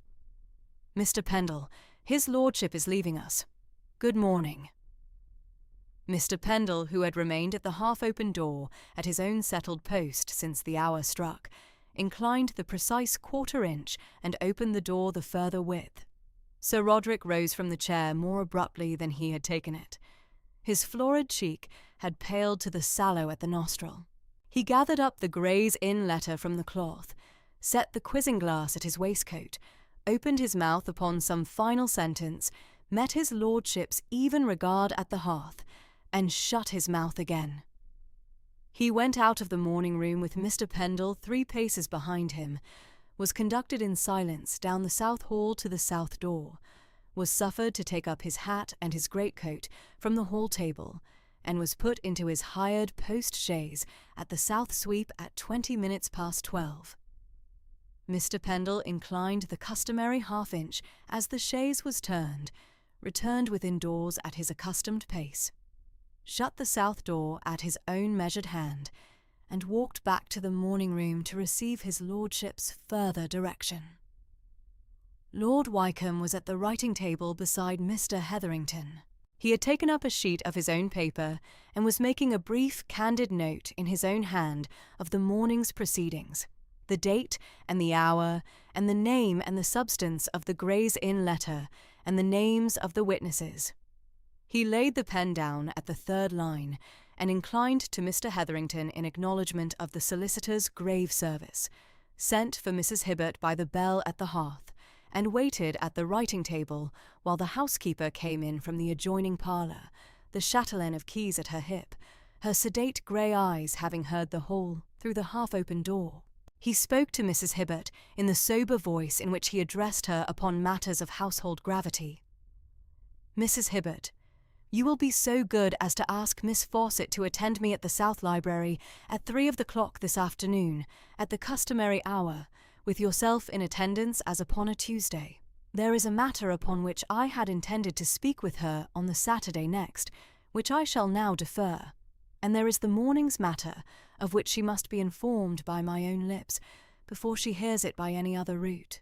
Be so good also as to inform Miss Eleanora, at her lesson, of nothing whatever. The child is to remain at her Hampshire map. Mrs. Hibbert acquiesced in her own sedate fashion, inclined, and went out. Mr. Hetherington gathered up the morocco folio and the Privy Purse book and withdrew to the estate office. Mr. Pendle, in the butler's pantry at 12:30, took down the seal-press from the cupboard, laid a fresh sheet of the unadorned Wycombe wax beside the lamp, and tightened the wax of the Mortram coronet upon the standish. He had a letter of his lordship's to seal at 1 o'clock for the post, and meant the impression to be true. He did not speak of the morning's visitor to the under-butler at the small pantry table, and the under-butler, of an amiable temper, did not inquire. At 3 of the clock, Verity came into the South Library at the customary Tuesday hour, the volume of Edgeworth's The Absentee in her right hand, Mrs. Hibbert at her 3 paces behind. She wore the unadorned slate-grey serge with the clean white linen collar she had worn it every Tuesday since the 31st of August. Her clear, dark hazel eyes were very candid. She had been told by Mrs. Hibbert, walking up the south corridor, the substance of the morning's caller and the morning's letter, and her own late mother's name being named. She had not coloured. She had set the book the firmer in her hand. Lord Wycombe rose from the writing-table at the south window as she came in. He inclined. He placed her at the chair opposite his own, with the considerate hand he had always used, and he spoke without preamble in the candid voice he kept for his serious dispositions. "Miss Fawcett, I shall not in honour ask you the question I had intended to ask while a slander hangs over your late mother's name in town. I shall ask when the slander is laid down." Verity met his deliberate grey-green eyes across the writing-table with her own candid look. She set the volume of Edgeworth upon the cloth at her right hand. She answered in the sober voice she had used at the south porch of St. Wilfrid's the Sunday before. "My lord, I shall wait." He inclined. She inclined. Mrs. Hibbert at the wing-chair by the south window inclined the half-inch of a sedate housekeeper of 24 years at Wycombe who had heard a thing rightly disposed. The Tuesday reading went forward at the customary hour. Verity read from the marked page of The Absentee in her own sober voice. Lord Wycombe listened from the chair opposite without speaking. The pewter sky over the south lawns lifted toward the half-hour of 4 to a pale autumn light that came in at the south casement. In the housekeeper's parlour at the south wing, the housekeeper, Mrs. Hibbert, sat at her customary chair at the fire that evening, the chatelaine of keys laid upon the deal-table beside her tea, and remarked to herself, in the sedate voice in which she had so often remarked things to herself over 24 years at Wycombe, that she had heard the like before. The London cousin come down into Hampshire upon a hired chaise with a Gray's Inn letter and a debt at Pall Mall, and that the matter would settle itself, as such matters did, when the London hells had drained the gentleman the further degree, and his sponsor houses had refused him the further retainer. She had seen, in the year 1804, a Stanwick uncle come down upon the late 4th Earl in much the same manner over a presumed reversion of an Itchenside meadow, which he had not, when the deeds were brought into the morning-room, possessed any title to whatever. She had seen, in the year 1811, a second cousin of the same branch come down upon the late dowager in the year of her widowhood, with a Lincoln's Inn opinion of equal worth. And she had observed in both instances that the gentleman had been turned at the south sweep before the second day, had not been received again at Wycombe in any season, and had been heard of no more after the 3rd London quarter. The present visitor, she was settled, would go the way of the others. She took her tea at the fire. She set the cup at the deal-table. She opened the household book at the leaf marked for the Wednesday morning's marketing, and she wrote in her sedate hand the order for the village butcher and the village fishmonger and the new candles from Winchester for the South Library at the Tuesday evening's reading. Mr. Pendle, in the butler's pantry at 9:30, set the lamp lower at the deal table, drew the seal press toward him, and laid the candle of red Wycombe wax upon the rest. He pressed the mortram coronet upon the warm wax of his lordship's letter to Beaumont Hall, and held the press the deliberate 4 seconds the seal required to take a true impression. He lifted the press at the 5th second. The coronet was sharp. He laid the sealed letter upon the salver for the Morning Post. He set the press at the rest. He extinguished the wax candle at the snuffer. He wrote in his own neat hand at the foot of the day's page in the butler's book the entry, Tuesday 28th September. Hired post-chaise at the South Sweep at 11:20. Gentleman shown into the morning room at 12. Conducted to the south door at 20:12. His lordship's letter sealed at 9:30 of the evening for Beaumont Hall by the Morning Post. He set the book in the cupboard above the press. He took down the south door key from the hook, and he went out the half corridor to make his accustomed round of the south doors and the south windows at 10 o'clock, as he had made it every Tuesday night for 31 years at Wickham. Eleanora, at her geography lesson at the schoolroom at the north wing that afternoon, was told nothing whatever of the morning's caller.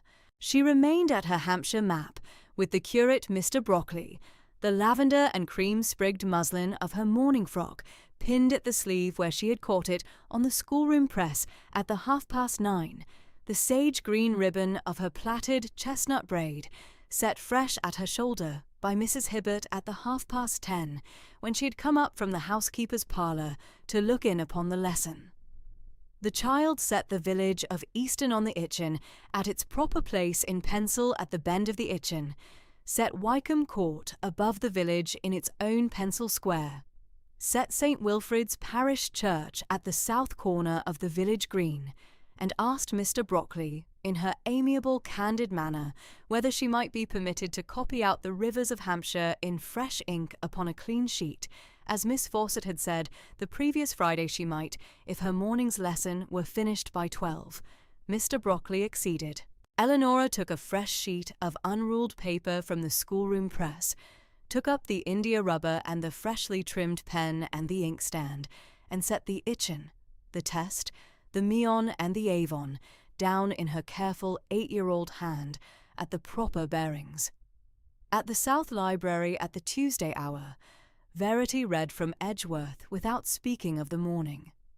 She inclined at 12:30, closed the volume at her marked page, gave it into Mrs. Hibbert's hand for the press, and walked down the south corridor to the housekeeper's parlour for the customary tea. She did not write of the matter that evening at the old schoolhouse. She set the family Bible open at the genealogy page, set the Stillroom book beside it at the elderflower receipt of the 12th of August, 1801, and at 9 of the clock laid down her own pen at the unfinished christening hem of the village boy, and went up to her late mother's chamber to sleep. The autumn rain had set in again at the village lane. The wind was a little risen at the east, and the slander, by the candid measured account given of it that day at Wycombe Court, was already in its first hour of being laid down. The first week of October, 1819, was a fortnight of dry, pale gold weather over the upper reaches of the Itchen Valley, and on the Tuesday morning of the 5th of October, the Beaumont 4-bay travelling chaise was brought round to the south door at Wycombe Court at 9 o'clock for Lady Cassandra Beaumont and Sir Ambrose Beaumont, who were to be carried up to town for the season's opening fortnight at her sister-in-law, Lady Holland's townhouse in South Audley Street. Cassandra had taken the determination on the Wednesday previous, after a candid morning hour at the South Library with her brother. Sir Roderick Stanwix's slander at Wycombe of the 28th of September had been a thinly veiled aspersion at the late Mrs. Fawcett's name. It had been answered in the morning room with cold, judicious frankness, and yet so long as the man went up and down the sponsor houses of Pall Mall with his Gray's Inn solicitor's letter in his pocket and his quizzing glass on its black silk ribbon at the gaming tables, the late Mrs. Fawcett's name was not safe in 3 drawing-rooms of London where it might most readily be defended. Cassandra had said as much to Lionel in her sensible, amiable manner. She had said also that she had been Miss Mortram of Wycombe at her first season, and that the 3 drawing-rooms she had in view, those of Lady Sefton at Hill Street, of the Countess Spencer at Spencer House, of the new Lady Jersey at Berkeley Square, had received her then and would receive her now, and that her brother had only to suffer her to go and to keep Wycombe as he was keeping it. Lionel had acceded after a deliberate pause. Sir Ambrose, whom Cassandra had consulted at his own breakfast that morning, had inclined gravely, and observed that he should be glad to accompany his wife to town, if she would permit him, and that he should be very glad to sit at Brooks's for a fortnight, with his judicious eyes open at the bow window. He had been heard, Cassandra had said with gratification, so at 9 o'clock on the Tuesday morning the chaise was brought round, the 4 bays were put to, and the Beaumonts were carried out of the south gate of Wycombe at past, with Mrs. Hibbert in her clean white apron at the door, and Eleanora in her sage green ribbon at her aunt's elbow, until the chaise was turned at the avenue. The journey by the post road was made in 2 days, with a night at the George at Reading, and Cassandra walked into the morning room at South Audley Street at 4 o'clock on the Wednesday afternoon. Lady Holland received her sister-in-law with affectionate amiability, and pressed her at once to take her usual chamber at the head of the principal stair, which had been kept aired for her at every visit these 12 years. Sir Ambrose was given the matching chamber at the south aspect. He laid down his travelling coat at the chair, and went on within the half-hour to Brooks's by Lady Holland's own carriage, with the candid observation to his wife that he should sit at the bow window in his accustomed habitual chair until the dinner hour, and listen to whatever the bow window had to say of the Pall Mall hells. Cassandra suffered him to go with sedate amusement. Over the tea-tray at 4:30, she set out for Lady Holland, who had known the late Dowager Lady Hyacinth at her first season in 1779, and who heard the matter through with grave, amiable attention, the full account of the affair from the August letter to the September slander, and she received Lady Holland's frank acquiescence in the propriety of the 3 calls she had in view. On the Thursday morning, Cassandra wrote 3 candid notes, one to Hill Street, one to Spencer House, one to Berkeley Square, requesting the favour of a morning hour. The replies came back within the day. She was received at Hill Street on the Friday morning at 11. Lady Sefton at 53 sat in her own morning room in dove-grey silk, with a white lace fichu, her glossy chestnut-brown hair under a fine lace cap, her sensible pale grey eyes settled in their warm judgment upon Cassandra. She was a slender 5'7", her alabaster fair, lightly powdered skin, very gracious in the October light, and she had known the late Dowager Lady Hyacinth from the year of her own marriage. She heard Cassandra through with the gentle, considerate attention which was her habit. Cassandra set the matter candidly.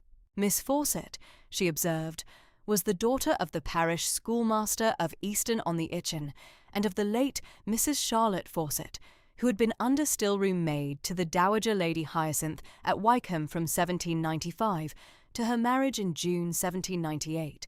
The receipts of Wycombe had been bequeathed to her by the Dowager Lady Hyacinth herself upon her marriage, and the Dowager had named her by her dying word in the final week of October 1813 as one whose daughter, should she ever have need, should be received at Wycombe at her mother's place at no less wage.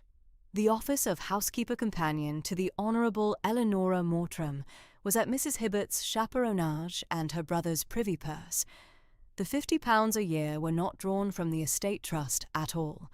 The 3 days of the week at Wycombe were named in the contract. The old schoolhouse at Easton was kept at the parish rent for the other 4 days. And Sir Roderick Stanwick, who had carried up to town a thinly veiled slander at the late Mrs. Fawcett's name, was in considerable embarrassment at Crockford's and at the door of 3 sponsor houses, and his Gray's Inn solicitor, a man of doubtful character. Lady Sefton heard her through with sedate, gentle attention. She set down her teacup at the elderflower and lemon receipt of August 1796 with a particular gracious inclination, having herself tasted the cordial at Wycombe in the August of 1802 and remembered the flavour of it after 17 years. She inclined her head at the close. "My dear Cassandra," she observed, "your late mother's word in the final week of her illness should weigh with me at any time, and the receipts being bequeathed by her own hand, the matter is set. Sir Roderick's name has been at 3 of my dinners by his own contrivance, and I shall not be sorry to have it off them. I shall mention what you have told me at 5 drawing-rooms before Sunday." Cassandra acknowledged the kindness in her gracious manner. She ventured one further observation upon the receipts, that the leather-bound book in which they had been entered was at present in Miss Fawcett's own hand at Wycombe, and would be carried in her own hand whenever she went between the old schoolhouse and the court, the dowager having so directed. Lady Sefton acknowledged the propriety of the arrangement with the gracious inclination of her lace cap. They sat half an hour together over the tea-tray. Cassandra was asked, with sedate kindness, after the Honourable Eleanora, and gave Lady Sefton the candid account of an attached, amiable child, who had taken to her lessons with the sober, gentle interest a girl of 8 could be expected to take to them under a judicious instructress. Lady Sefton observed with frank gratification that the child of Lord Wycombe was fortunate in her present instructress, and that the matter was therefore very well settled at Wycombe, whatever Sir Roderick might be about at Crockford's. Cassandra came away at 12:30 with the matter, on the Hill Street side, undisturbed. On the Saturday morning at 11:30, she was received at Spencer House by the Countess Spencer. The Countess had been a friend of the late Dowager Lady Hyacinth's of long acquaintance, and had been at Wycombe in the May of 1810. She remembered the late Mrs. Fawcett, she observed, as the under-stillroom maid who had brought up the elderflower cordial at the Wycombe dinner of August 1796 by the Dowager's particular direction. She was a slender, judicious woman of sober equanimity. She heard the matter through. She acquiesced in Cassandra's relation of the contract and the bequest. "Sir Roderick Stanwick," she observed, "has been at Spencer House twice this summer at the suit of a sponsor letter he had no proper claim to. My own brother had remarked upon him at Crockford's in July, where he had been observed at a deep table with £2,800 upon the board against Mr. Crockford himself in a single night's play, and had not been observed to leave it with the money. The matter shall be set straight at 3 of my own tables before the week is out." She added, in her sober, even-tempered manner, that she should send a private note that very afternoon to Lady Holland in South Audley Street that Cassandra's account had been received at Spencer House and was acquiesced in there. The third call was made on the Monday morning at Berkeley Square upon the new Lady Jersey. Lady Jersey was the youngest of the 3. She received Cassandra at her own writing-table with frank, amiable consideration. She had not known the late Dowager Lady Hyacinth personally. She had, however, been told of her by Lady Sefton on the Sunday previous, the matter having travelled the Hill Street drawing-room on the Friday afternoon, as Lady Sefton had said it should. She heard Cassandra's relation through with collected attention. She put 2 judicious questions at the close, both upon the contract. She was satisfied with Cassandra's answers. She observed candidly that Sir Roderick had presented himself at her door upon a sponsor letter the week previous, and had been refused at the morning-room before he was in it. "The 50 guineas of the retainer he wants," she added with sedate amusement, "shall not be had at Berkeley Square, nor at Hill Street, nor at Spencer House, and the matter is therefore at an end in 3 drawing-rooms within 12 days. as you observed. Cassandra came away from Berkeley Square at 1 o'clock with the matter, on the 3 principal sides, judiciously and gracefully closed. She returned to South Audley Street to find Sir Ambrose lately come in from a long morning at Brooks's with a sober, gratifying account of his own. That the bow window had been speaking of Sir Roderick Stanwick through the whole of the previous Saturday and the whole of the present Monday, in terms which it was not for him to repeat to her at the morning-room, but which she might be sensible, the matter was very well advanced on the gentleman's side also. 12 days from the Friday at Hill Street fell on the Tuesday of the 2nd week of October. By that Tuesday the Mortram side of the matter had been carried gracefully through 25 further drawing-rooms by the 3 ladies who had received it. By that Wednesday, the Wednesday of the 2nd week of October, which was the 13th, Sir Roderick Stanwick went into White's at 3 in the afternoon, and went up to the bow window where Lord Sefton was sitting with 2 acquaintances over the day's papers. He addressed Lord Sefton by name and offered a civil observation upon the weather. Lord Sefton lifted his eyes from his paper for the space of half a sentence, looked through Sir Roderick at the wall behind him, and returned to his reading without acknowledgment.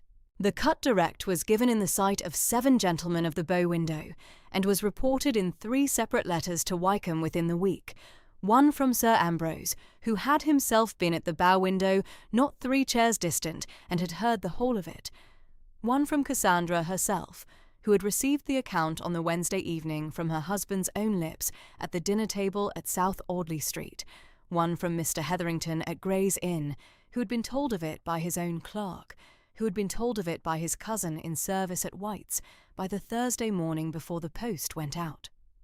Sir Roderick was unwelcome that same Wednesday evening at his usual table at Brooks's. The waiter at the door said, with the candid civility of a man who had been instructed, that the table was taken. Sir Roderick observed the table to be empty. The waiter rejoined with grave, undisturbed politeness that the table was taken nevertheless. By the Saturday he was not received at the door of Crockford's at all.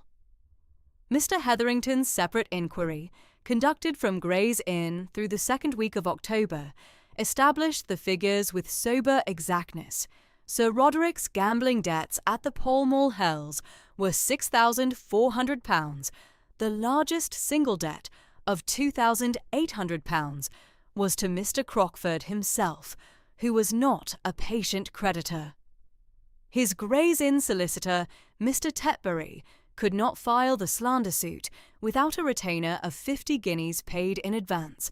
That retainer had been refused at the door of 3 sponsor houses upon Cassandra's frank information.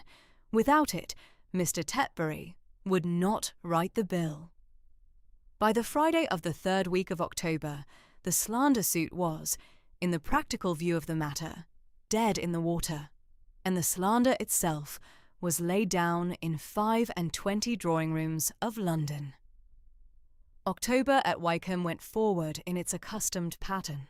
The Tuesday readings at the South Library continued at 11 o'clock, Mrs. Hibbert at her sewing in the wing-chair by the south window, Mr. Pendle at the door at the half-hour intervals, the green-leather copy of Edgeworth's The Absentee taken up from the place at the Ribbon where the previous Tuesday's reading had been laid down. Lord Wykham heard Verity read in his accustomed grave attention from the writing-table near her. He set a question now and then at the close of a chapter. He acknowledged her judicious answers with the deliberate inclination of his dark walnut head and the deepening of his deliberate grey-green eyes. Mrs. Tregarth's tea-tray came in at 12:30. The Wednesday and Friday lessons at the schoolroom went forward at 11:30. Eleonora, at her geography of the West Riding and her copying of the receipt page on the elderflower cordial of August 1801 in fresh ink for Mrs. Hibbert's housekeeper desk. The Sunday walks back from St. Wilfrid's were continued. Lord Wykham at Verity's right, Mrs. Hibbert at 3 paces, along the Itchen Lane in the slanting pale gold afternoon light of mid-October. Eleonora had become attached. She called Miss Fawcett at the schoolroom and at the South Library, in the grave, amiable manner her aunt had taught her, but at the South Garden in the afternoon hour after lessons, when no other ear was by, she called her Verity, candidly. Verity had suffered the second address at first with sedate, gentle surprise. By the middle of October, she had ventured to acknowledge it, in the South Garden only, with the gracious smile she had inherited from her late mother. Eleanora had pinned a posy of the late white roses to Verity's serge collar on the Tuesday afternoon of the 12th, and had looked up at her with candid dark blue eyes that were, for the space of half a sentence, the eyes of a daughter. Cassandra wrote a long, candid letter to her brother from South Audley Street on the Monday morning of the 11th of October, 12 sides closely written in her own sensible hand. She gave him the 3 drawing-rooms verbatim, with the very phrases of Lady Sefton, of the Countess Spencer, of Lady Jersey. She named the cut direct given at the bow window of White's on the Wednesday following. She set the matter at her own evenness of temper, as the affair of the family it had been. The letter came up by the post on the Tuesday evening. Lionel had it at his hand at the South Library on the Wednesday morning of the 13th at 11 o'clock, when Verity was come to her Tuesday reading hour, displaced by Mrs. Hibbert's pickling day to the Wednesday. He read it aloud to her at the writing table, page by page, in his deliberate, grave voice. Mrs. Hibbert, at her sewing in the wing chair, set down her needle at the cut direct, and lifted her sedate grey eyes. She observed, in her habitual undisturbed manner, that her ladyship had set the matter as her late mother would have set it, and that the late Dowager Lady Hyacinth was now answered in town. Verity inclined her head. The candid dark hazel eyes were lifted to Lionel's.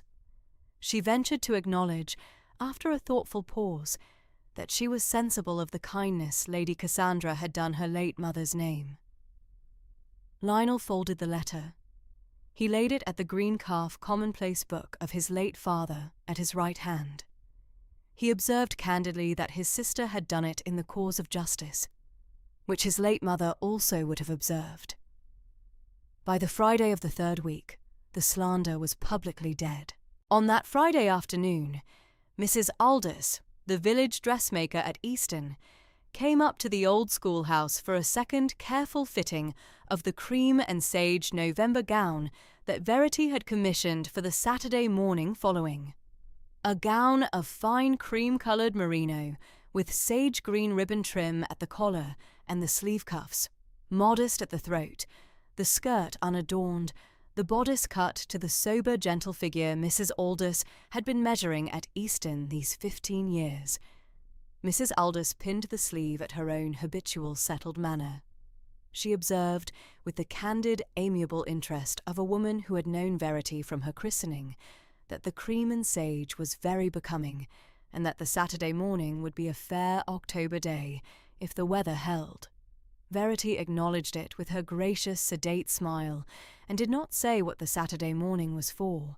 Mrs. Aldous folded the gown into its tissue paper and went back down the Itchen Lane at 4 o'clock. Verity laid the wrapped parcel upon the press in her late mother's parlour beside the slate-grey serge that had hung there for 6 years undisturbed. Friday evening, the 22nd of October, 1819, at the South Library at Wycombe Court. The hour was midnight. By the long case clock on the north wall, a single trimmed lamp burned even and undisturbed at the right hand of the writing table. The wick had been newly cut by Mr. Pendle at 11, before he had been suffered to go to his bed. A low fire in the hearth had been let to settle to embers an hour earlier. The south casement was closed. The heavy moss-green curtain at the south casement was drawn. The room was very still.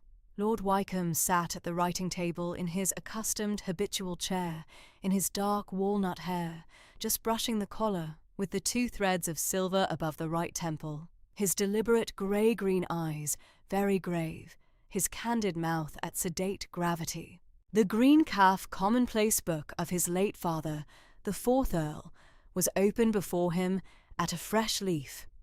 a book in which the fourth Earl had set down, in his own deliberate copperplate hand, the considered draftings of his serious business of the estate for 31 years. Lionel had laid the book open at the fresh leaf at 11. He had taken up his late father's pen at 1:15. He drafted the proposal in his own deliberate copperplate hand, after his father's own habit, in 7 careful sentences. He set the first sentence at 11:30. He set the 7th at midnight.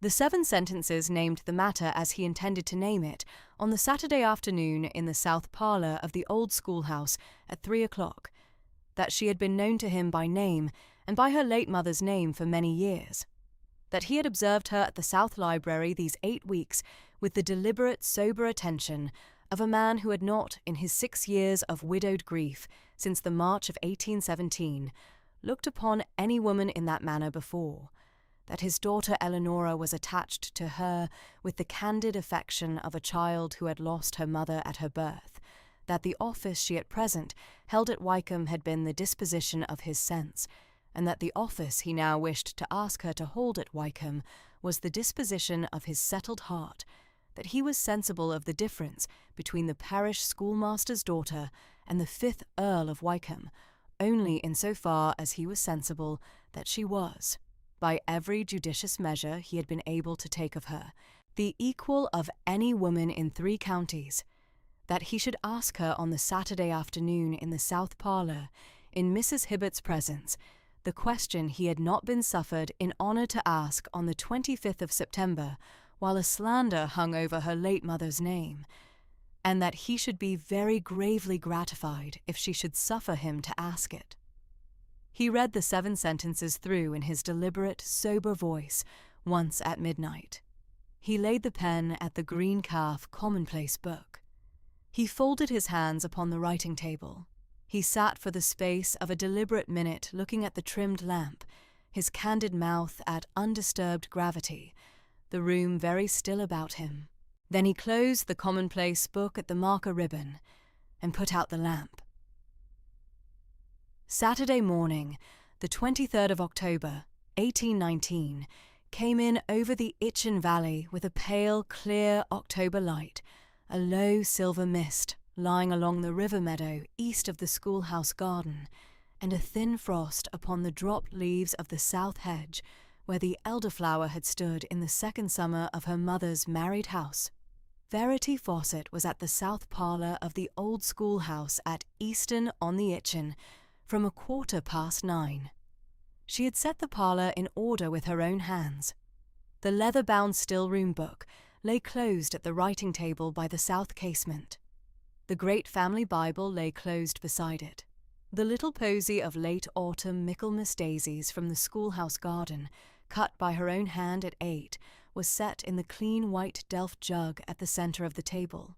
The fire was low and even. The room was very still. Mrs. Hibbert arrived from Wycombe Court at 5 minutes before 3 by Mr. Pendle's own gig. She was in unadorned dark bombazine, with a fresh white linen apron and the chatelaine of keys at her hip. She inclined to Verity at the parlour door, took the wing-chair set for her at 3 paces from the writing-table by the north wall, and folded her sedate grey eyes upon the half-finished sampler in her lap. Lord Lionel Mortram, 5th Earl of Wycombe, was at the parlour door at 3 o'clock to the minute.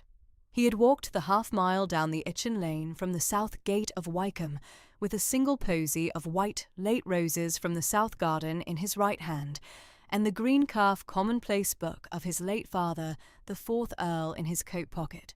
He was in unadorned black superfine morning coat, with a clean white linen cravat at the throat, dove-grey breeches, and the deliberate sober mouth of a man who had been at the South Library writing-table from midnight to 4:15. He inclined gravely to Mrs. Hibbert. He inclined gravely to Verity. He laid the posy beside the Michaelmas daisies, took the wing-chair set for him at the writing-table opposite Verity, and folded the green calf commonplace book between his hands. "Miss Fawcett," he began candidly, "I have come at the hour and the place I named to you on the south porch of St. Wilfrid's, at the Sunday morning of the 26th of September. The slander of the gentleman from London being now wholly laid down, I have, in the 7 weeks since first I had the honour of receiving you at the South Library of Wycombe Court upon the Friday of the 27th of August, become sensible, gradually, deliberately, and at the most careful examination of my own mind, that the office I then proposed to you, of housekeeper companion to my daughter, was a lesser office than the one I should have wished, in honour, to propose. I had not the right to propose the larger then, your late mother's name being unknown to you upon my lips, and the offer of any further regard being, in such a posture, an injury to your candour. I have it now. He hesitated once. He pressed on. Miss Fawcett, I have the honour, in the gravest sincerity of my heart, and at the deliberate, patient consideration of 29 days, to ask you to do me the honour of becoming my wife, of becoming the 5th Countess of Wycombe, the mother in succession to my Eleonora, and the mistress of Wycombe Court in the unadorned village fashion that my late mother kept, and that your own late mother was bred to. I ask it candidly, sensible of the difference of our stations, sensible of the gravity of the request, sensible of the 8 years between us, and sensible above all of the particular regard in which I have come to hold your mind, your candour, your gentleness with my Eleonora, and the sober, even-tempered self-possession with which you have borne yourself at Wycombe these 7 weeks. I shall be very content to wait upon your answer, at whatever interval of consideration is agreeable to you, and I shall not, in any answer, hold you to less than the truth. He laid the green calf commonplace book at the writing-table between them, the open page in his late father's hand, and folded his hands gravely in his lap. Verity sat very still. She looked once at the closed family Bible at her elbow. She looked once at the closed Stillroom book. She looked once at Mrs. Hibbert, who had not lifted her sedate grey eyes from the sampler. She looked at Lord Wycombe. "My lord," she answered candidly, "I shall." He inclined his head deeply. He did not, in honour of Mrs. Hibbert at 3 paces, take her hand. He answered in the gravest evenness of his voice, "Miss Fawcett, I thank you." They settled the day at the writing-table together at 3:15, the banns to be read on the 3 Sundays following, the 24th of October, the 31st of October, and the 7th of November at St. Wilfrid's by the Reverend Whittlesey. The wedding upon the Saturday morning of the 13th of November at 10 o'clock at St. Wilfrid's by the Reverend Whittlesey. Mr. Hetherington to give the bride away, Lady Cassandra Beaumont as matron of honour, Sir Ambrose Beaumont at the groom's side, Eleonora to carry the posy. The wedding breakfast at Wycombe Court at 11:30 in the unadorned village fashion, with Mrs. Tregarth's cold goose and the late dowager's wedding cake from the receipt book, the marriage settlement papers, to be drawn at Mr. Hetherington's hand at Gray's Inn within the fortnight, and the dower house at the south side of the park, lately empty since the late dowager's death of March 1814, to be opened for the use of Mrs. Hibbert as housekeeper in rest at her own pleasure from the spring. Verity acceded to each in turn, candidly, with the sober, deliberate evenness of a woman who had read the Book of Common Prayer at her late mother's elbow at 13, and had borne her father out of the south porch of St. Wilfrid's at 18 in the autumn of 1817, without a tremor.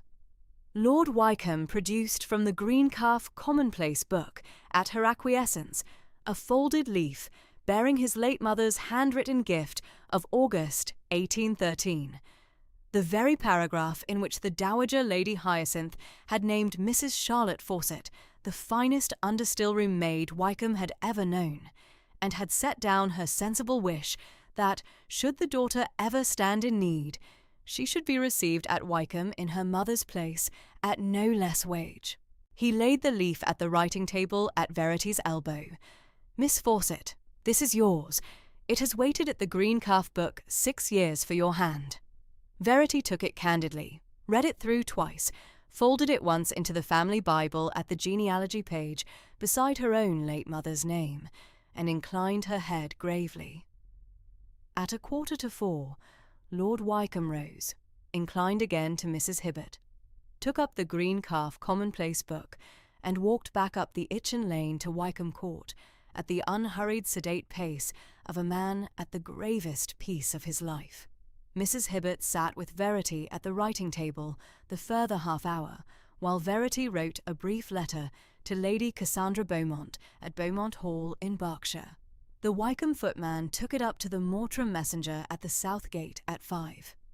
That evening at Wycombe, after supper at the South dining parlour, Verity went up to the small north schoolroom at 7:30. Eleanora was at the writing table at her customary place, with her Geography of Hampshire open at the chapter on the Itchen Valley. She lifted her candid dark blue eyes to Verity at the door and laid down her pen. Verity took the wing chair beside her, took both her hands in her own, and spoke candidly.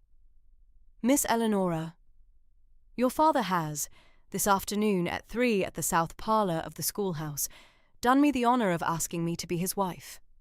I have accepted. The wedding is to be at St. Wilfrid's on the Saturday morning of the 13th of November at 10 o'clock, the banns to be read on the 3 Sundays following. I shall be, if you are agreeable to it, your father's wife from that morning. I shall not, in any house, be your mother in the place of your own.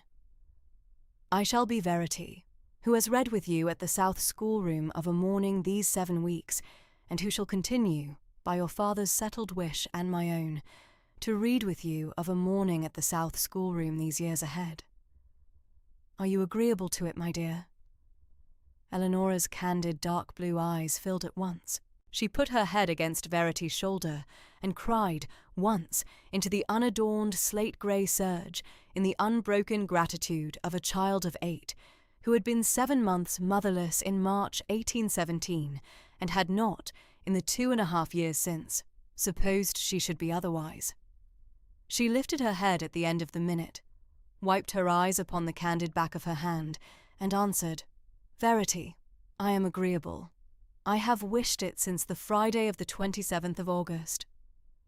Verity kissed her forehead. They sat the half-hour together at the writing table over the Geography of the Itchen Valley, candidly in the gentle evenness of 2 sensible hearts.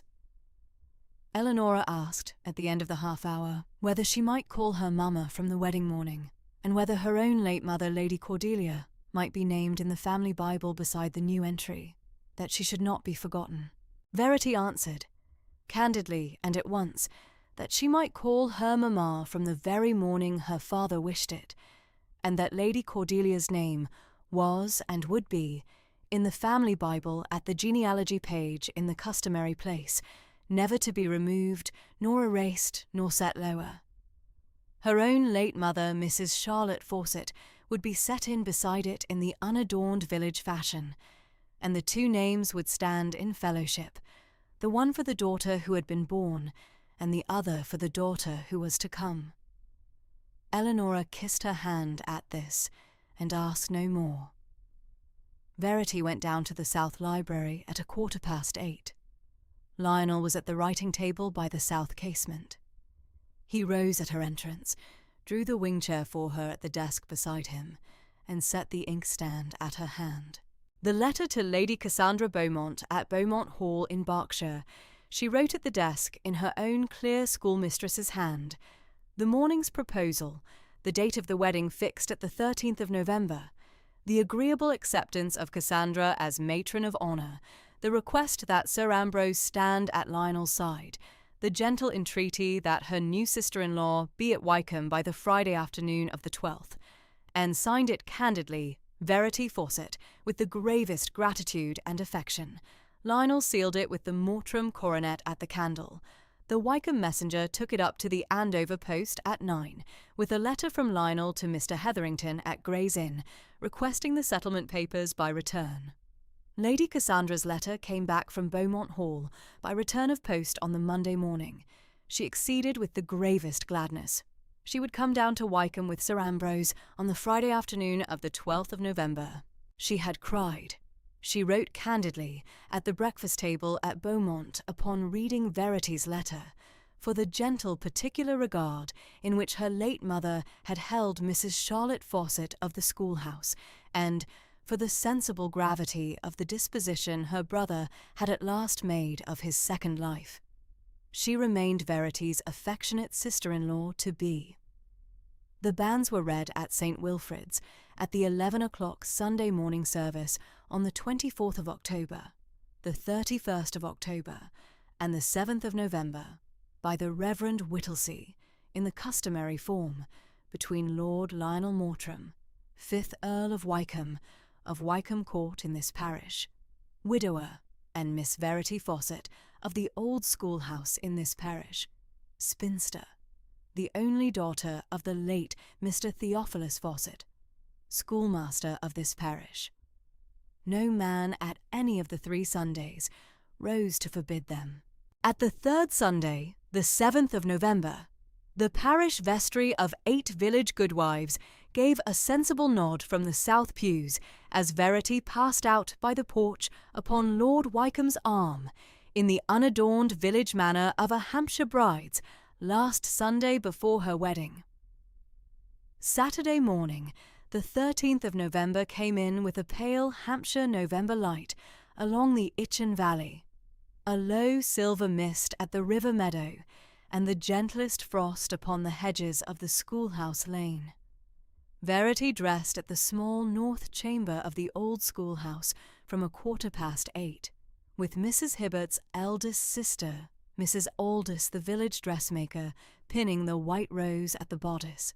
The gown was of unadorned cream village muslin, made by Mrs. Aldous' own hand at the schoolhouse parlour these 3 weeks past, with a clean white lace fichu at the throat, in her late mother's wedding fashion of June 1798, the white rose pinned at the bodice in the customary manner of a Hampshire village bride, and a white cottage bonnet tied at the chin with a white ribbon. Mrs. Hibbert had walked the half-mile from Wycombe at 8 to see her dressed. Mr. Hetherington came to the schoolhouse door in his unadorned black superfine morning coat at 20 minutes to 10, and gave the bride his arm down the Itchen Lane to the south porch of St. Wilfrid's. The bells were ringing. The village had come out at the lane in their Sunday muslins and their Sunday coats, the 8 elder girls of her late father's evening reading class at the front by the Lich Gate, the parish vestry at the porch, Mr. Cobden the apothecary, Mrs. Aldous' husband, the village carpenter, and a dozen of the cottagers along the river meadow. Verity inclined gently to each as she passed. Within the chapel, the morning light fell pale and even through the south windows upon the chancel. The Reverend Whittlesey was at the altar in his white linen surplice. Lord Wycombe was at his side, in the unadorned black superfine morning coat of his own wedding to Lady Cordelia of October 1810, with a clean white linen cravat at the throat. Sir Ambrose Beaumont was beside him in unadorned olive-drab village coat. Lady Cassandra Beaumont was at the chancel step in cream silk with a white lace fichu, her dark walnut hair pinned smooth under a fine lace cap. Eleanora was at her father's other side, in lavender and cream sprigged muslin, the cream and sage posy in her gloved hands, her candid dark blue eyes gravely fixed upon the porch. Mr. Hetherington gave the bride away in the customary unadorned form. The Reverend Whittlesey read the service in the gentle Hampshire voice of 58 years at St. Wilfrid's. Verity made her responses candidly, evenly, without a tremor. Lord Wycombe made his in the sober, deliberate evenness of his usual voice. The ring of his late mother, Lady Hyacinth, gold, narrow, unadorned, went upon Verity's finger at 3 minutes past 10. They knelt at the altar rail together for the blessing. The parish register was signed at the south vestry at 10:30 in 4 hands: Lionel Mortram, Verity Mortram, Cassandra Beaumont, Ambrose Beaumont, with the Reverend Whittlesey witnessing. The wedding breakfast at Wycombe Court began at 11:30 at the south dining parlour. The pale Hampshire November light fell evenly through the south windows. Mrs. Tregarth's unadorned cold goose, her white iced wedding cake from the late Dowager's receipt book of 1786, her cold cherry tart from the Wycombe receipt, and the elderflower cordial of the September Stillroom were set at the long table in the gentle village fashion. Mr. Pendle inclined gravely at the door, Mrs. Hibbert at the sideboard, Eleanora at her new mother's right hand, the cream and sage posy laid beside her place, Cassandra at Verity's left, Sir Ambrose at Lionel's right, Mr. Hetherington at the foot. The Reverend Whittlesey gave the grace in his gentle Hampshire voice, the very grace the late Dowager had kept at Wycombe table for 40 years. We thank thee, Lord, for this thy gift, and for the gracious fellowship at this table, and for the agreeable continuance of this house under thy hand. They sat 21 at table, the village vestry and Mrs. Aldous and Mr. Cobden being kept for the evening's parish tea in the great hall, where the 8 elder girls of her late father's reading class were to receive at Verity's own hand the white rose ribbons she had cut for them at the schoolhouse parlour at 6 that morning, in the customary Wycombe fashion of a bride's first gift to the parish. 7 months and 5 days after the wedding, on the warm, pale gold Sunday morning of the 18th of June, 1820, their first child, a daughter, christened Charlotte Hyacinth Mortram, after the new Countess's late mother, Mrs. Charlotte Fawcett, and the late Dowager Lady Hyacinth, was baptised at St. Wilfrid's Parish Church, Easton-on-the-Itchen, by the Reverend Whittlesey, with Lady Cassandra Beaumont standing as godmother, and Sir Ambrose Beaumont as godfather. The Mortram family Bible entry was written in the 5th Earl's own hand at the South Library writing table that evening, beside the entry for his late wife, Lady Cordelia, of March 1817, and the entry for the late Mrs. Charlotte Fawcett of February 1813, which his wife had asked be set there in the unadorned village fashion. Wednesday the 12th of July, 1820, at 8:30 in the evening, at the South Library of Wycombe Court. A single trimmed lamp stood upon the writing table by the south casement. A low fire burned at the grate. 2 wing chairs were drawn close by the hearth. Verity sat in the nearer chair in a clean, unadorned cream muslin evening gown, with a soft sage shawl at her shoulders, reading aloud from Edgeworth's Helen at the gentle, even pace she kept for her Tuesday readings. Lionel sat in the chair opposite, in unadorned black superfine, his deliberate grey-green eyes upon her face. Eleanora was at the writing table in the south alcove, in lavender and cream-sprigged muslin, working at her geography of Berkshire in candid concentration, her candid, dark blue eyes lifting to her stepmother at the end of each chapter for the agreeable look of agreement she had come to expect. The infant Charlotte Hyacinth, 24 days old, lay asleep upstairs in the night nursery under the candid watch of Mrs. Hibbert's niece, the nursemaid.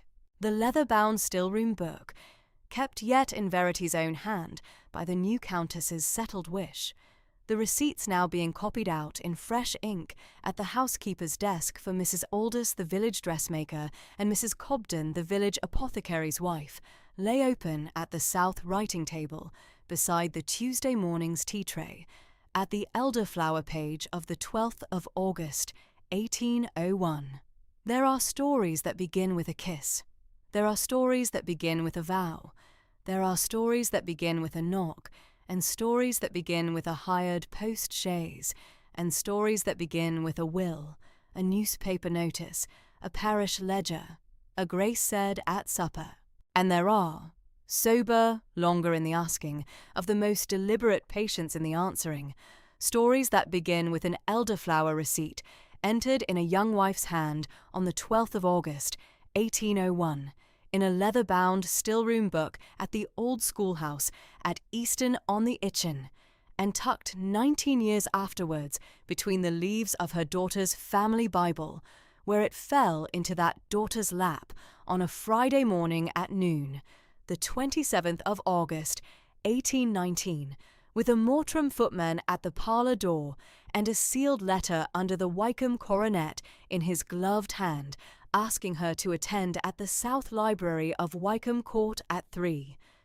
Stories that go on with a half-mile walk up the Itchen Lane in the warm, pale blue August light, with a gentle, candid offer of housekeeper companion to an 8-year-old motherless girl at £50 a year, with the Tuesday readings of Edgeworth's Absentee at the South Library window through the September of that year, with a London cousin's slander laid down by a sister-in-law's 3 calls in town, with a sober, deliberate proposal made at a writing table in a parlour at 3 o'clock on the Saturday of the 23rd of October, with banns read on 3 Sundays at St. Wilfrid's, with a wedding at 10 on the Saturday of the 13th of November under the gentle Hampshire light, and with a christening on the Sunday of the 18th of June at the customary village font, in the unadorned village fashion her own late mother had kept all her days. And so, on the warm, pale gold Sunday morning of the 18th of June, 1820, in the parish church of St. Wilfrid at Easton on the Itchen under the gentle Hampshire summer sun, Verity Fawcett, who had once been the parish schoolmaster's only daughter at the old schoolhouse, became, by the deliberate patient asking of the 5th Earl of Wycombe, the 5th Countess of Wycombe, and the mother of Charlotte Hyacinth, in the unadorned village fashion her own late mother had kept all her days,